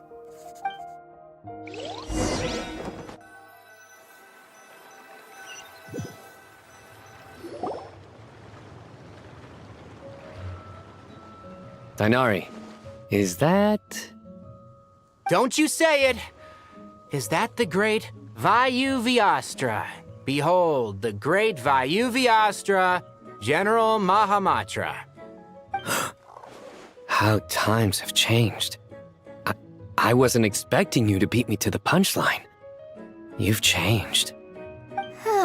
You've really upped the aggression in your battle against Sino's jokes. Kale, how did you know what I was going to say? For the love of... Hey! Traveler! Paimon! You're right on time! I hope we haven't kept you waiting. Kale! Sucrose! It's been so long! How have you been? I've been well. Everything's going great. What about you? Are you still busy? Not at the moment. Oh, right! That juicer you gave us works amazing! Farzan loves it! Seriously? That's wonderful. I don't suppose you drew up a detailed test report. Oh, what fruits did you use? How's the texture of the final product? Sucrose, You might want to try asking your questions one at a time. Albedo! Paimon didn't see you there! It's been a while since all of us were together like this. How about we follow the same plan as last time? Good idea, my friend. You never disappoint. So, what are your identities this time? Don't remind him. First things first. Allow me to introduce our very own official Forest Ranger Kale. The rest of us are simply her humble travel companions.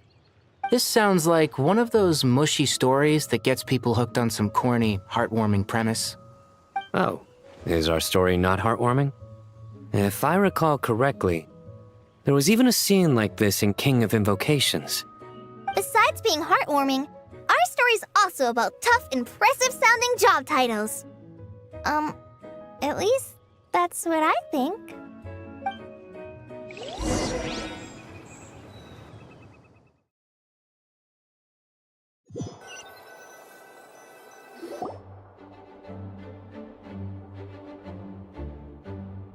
Oh, you're here already? I'm still giving Dodeko a little trim. I won't be a moment. A trim? Does Dodoko need haircuts too? Of course. It's important to know how to take loving care of the apples of your eye. All of these trivial matters get left to me. It's because I'm an angel, and angels are, in a way, the guardians of all Teyvat. Oh, right! Well, that's definitely an impressive-sounding job title. What are you writing? I'm just brainstorming some cool-sounding lines. Oh, write them on these card backs. Of course. Clearly, my lines are pretty amazing, wouldn't you say? Miss Nicole.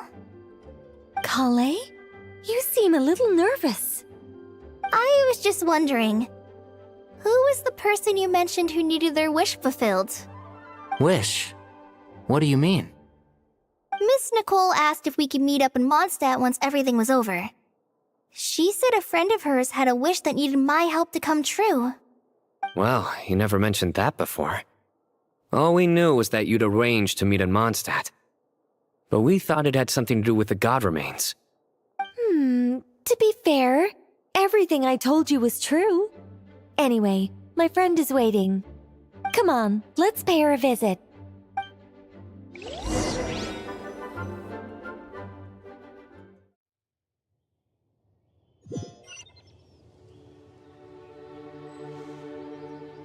Time to roll!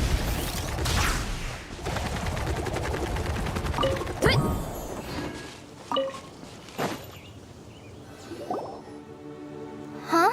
You're... Surprised?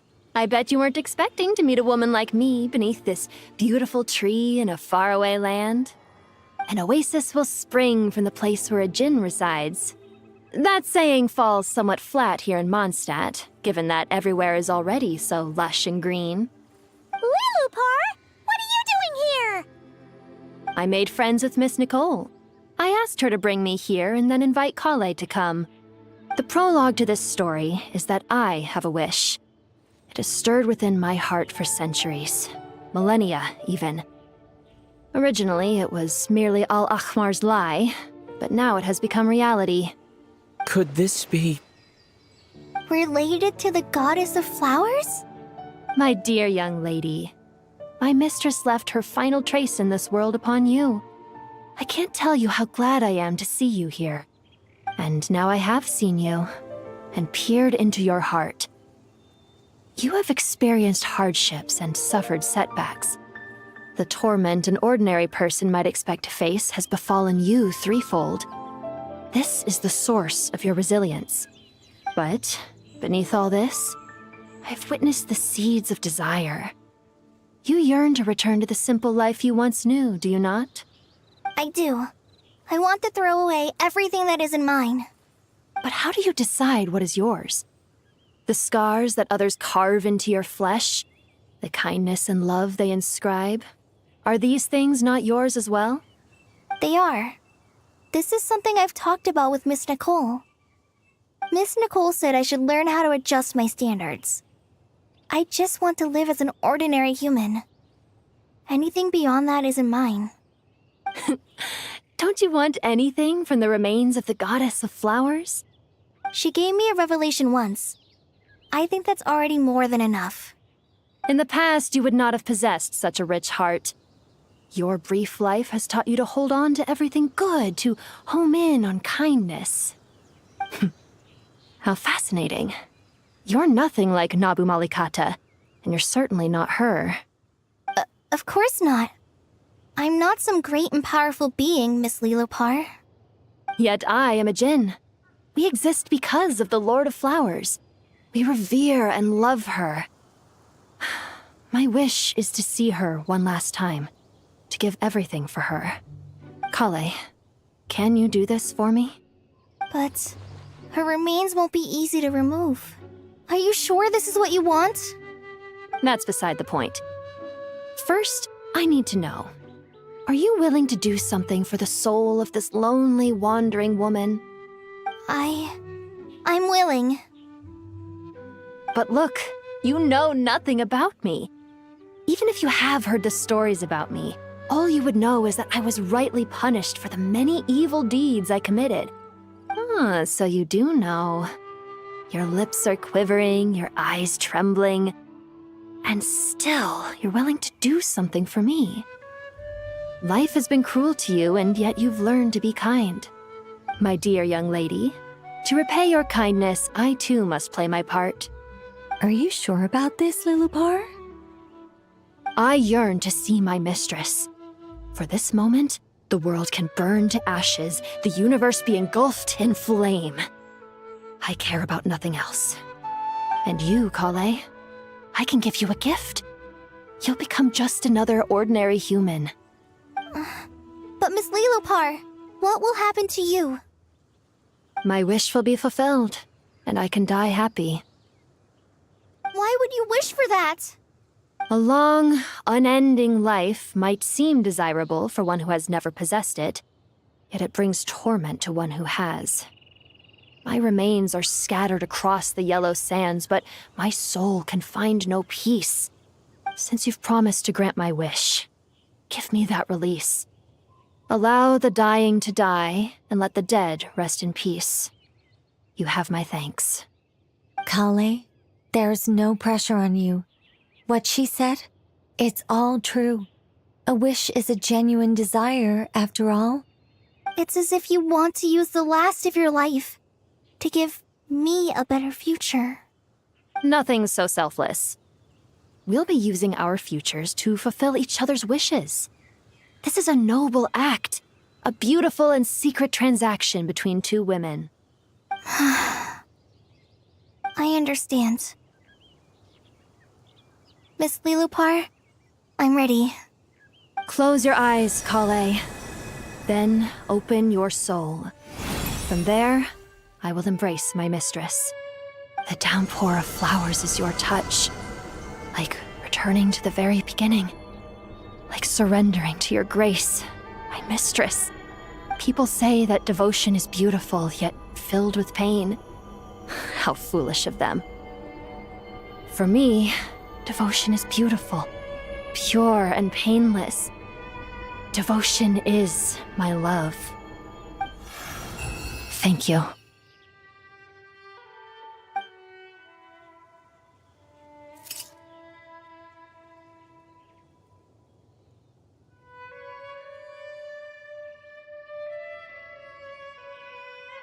Lilopar! She disappeared? She left, carrying the blessing of flowers. Kale, are you alright?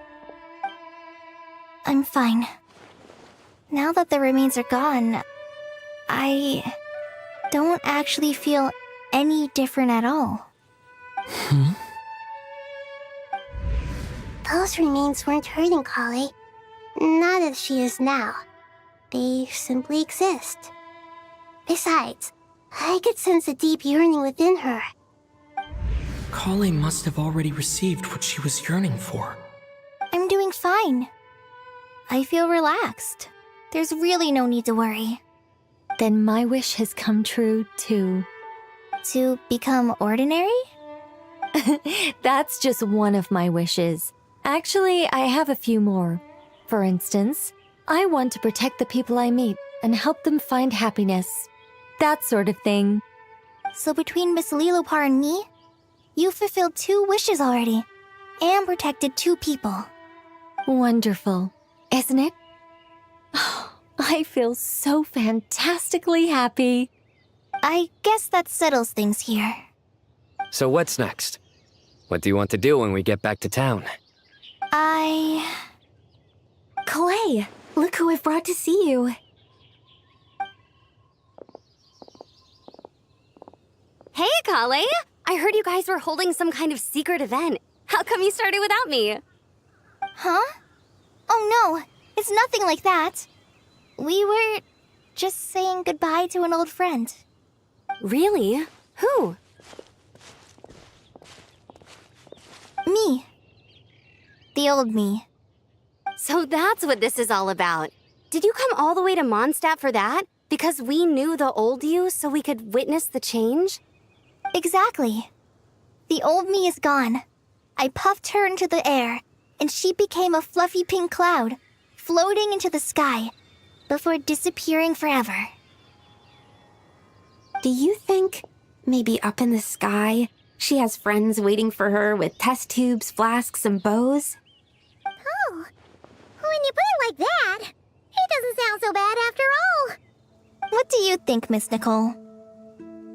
I think maybe that's right.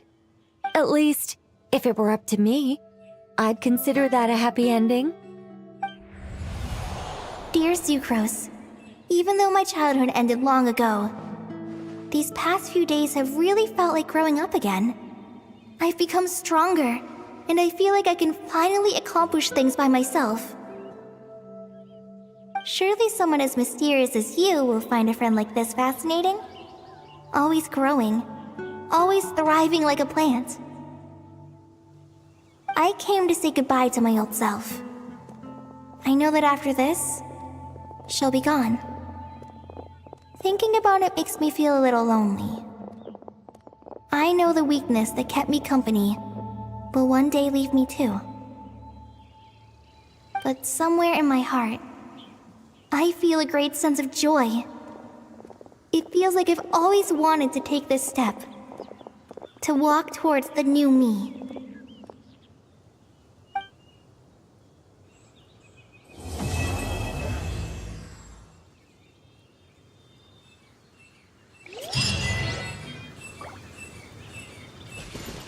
Running late again.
Ash.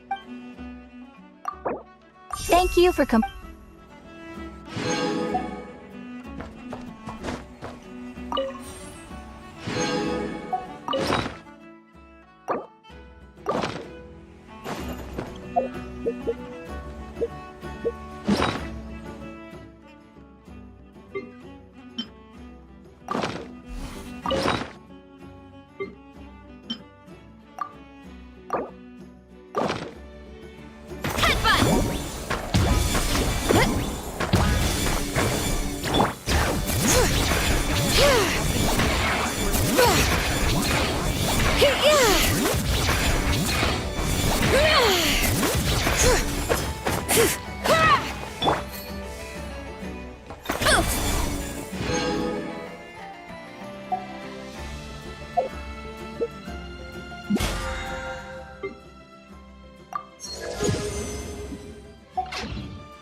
running late again. Too strong.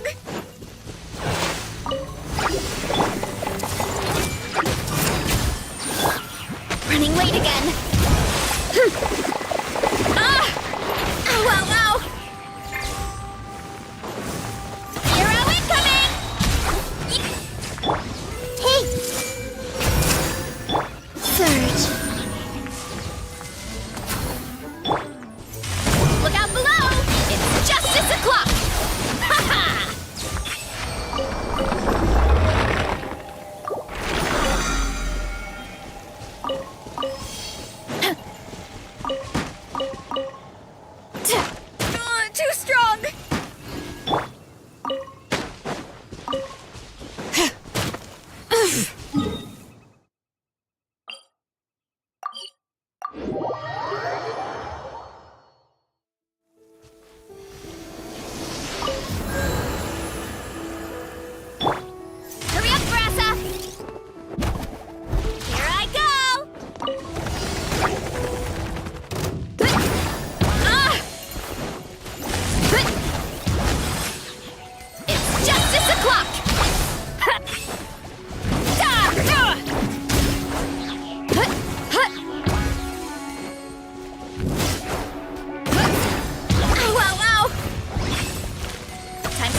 Bring it!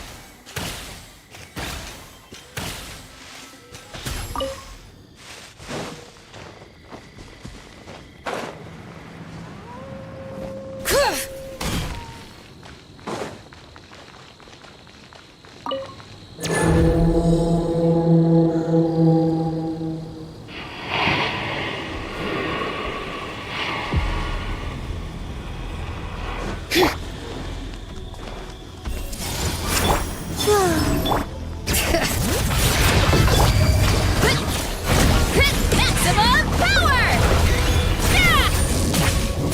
Too strong! It's justice o'clock!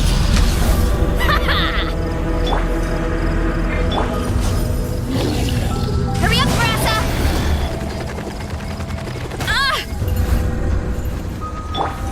Bring it!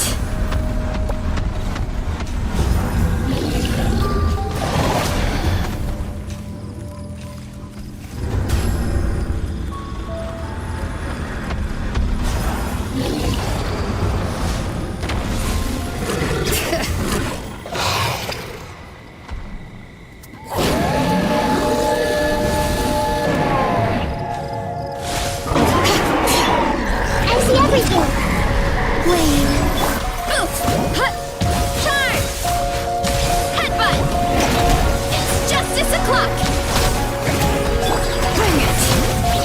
Hear the echoes of the valley! Charge! Yeah!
Ooh, feeling lucky?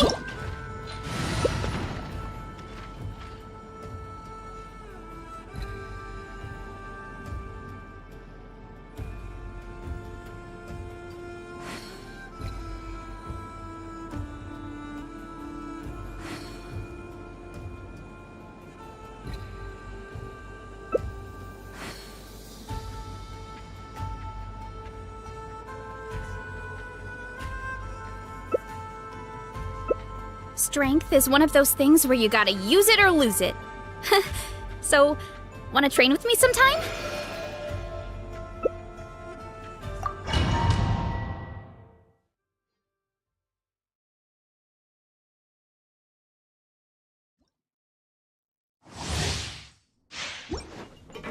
Time to roll! Pity. I expected this experiment to last longer.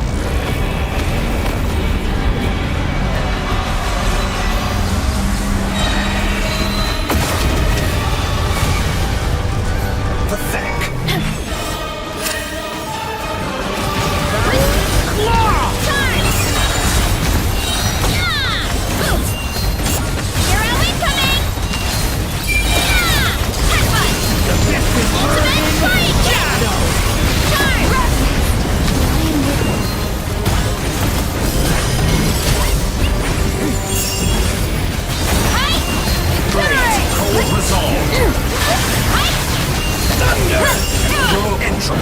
Rise with the sun!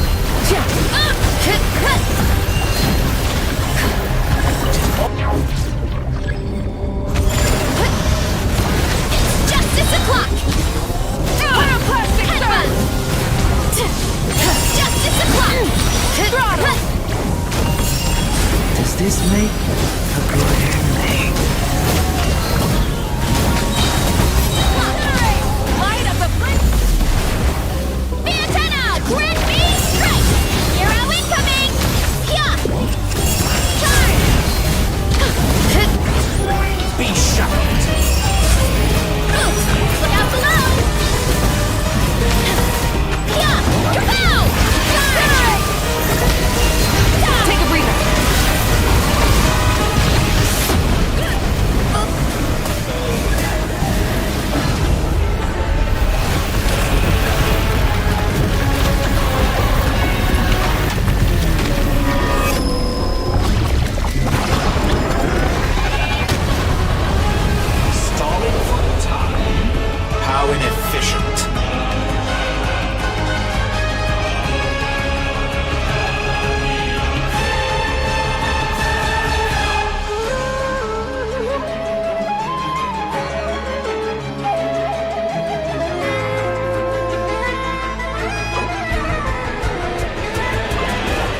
With the marrow of the great moons in my hand, behold the false moon's fall! Let the mountain's veins boil!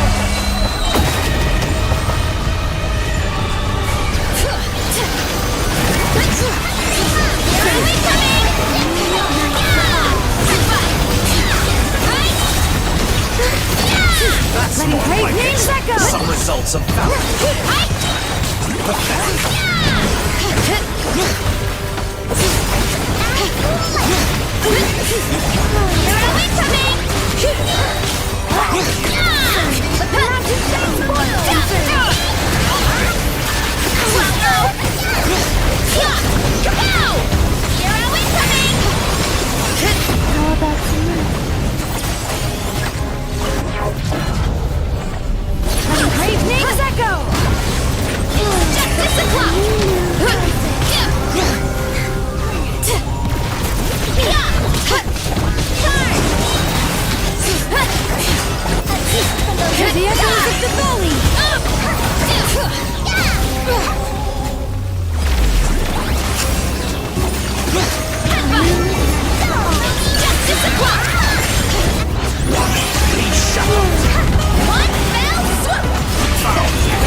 Wallow in this rotten, decaying world!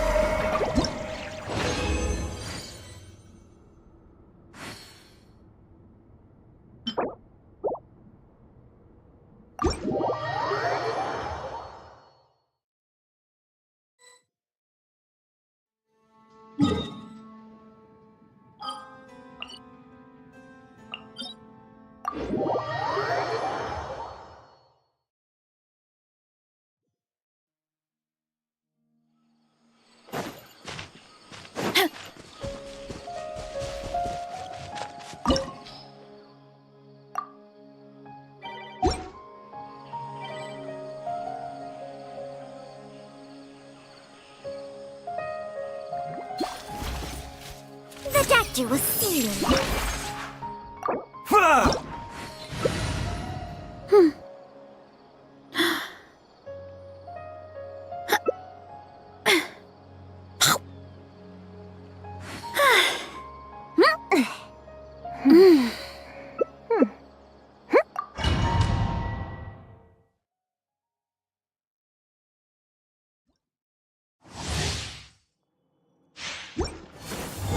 All here shall bend.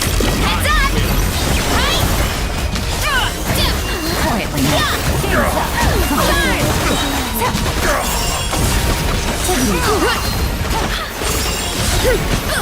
Heads up! Hero incoming! Bright clouds converge!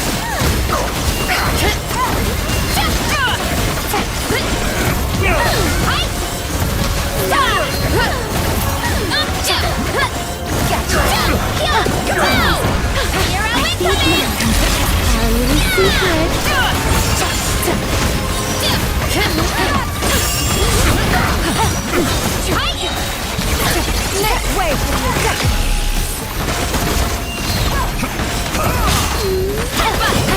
Fire. Forward.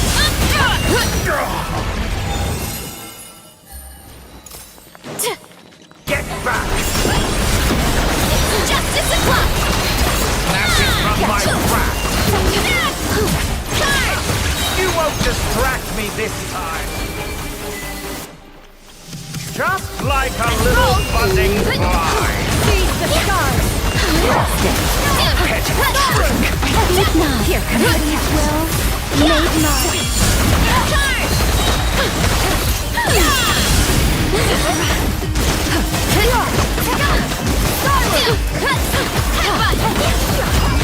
Great cloud confirmed!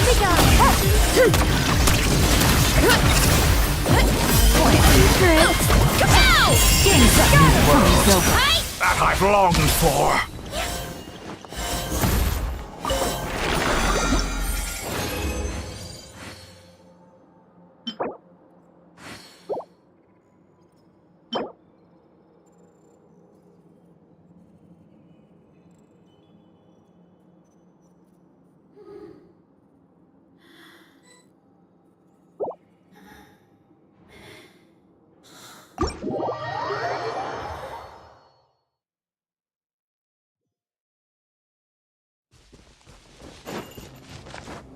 Heads up! Ooh.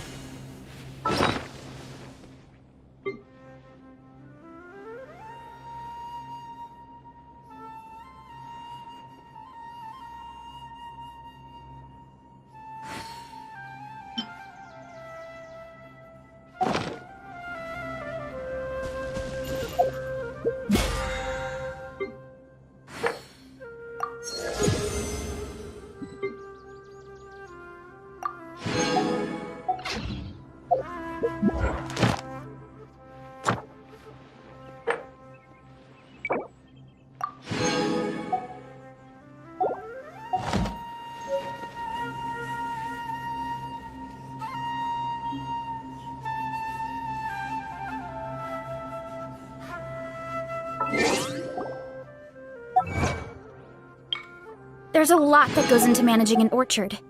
Watering, weeding, fertilizing the soil, making sure the temperature is right. But most importantly, you have to keep the fruit in a good mood.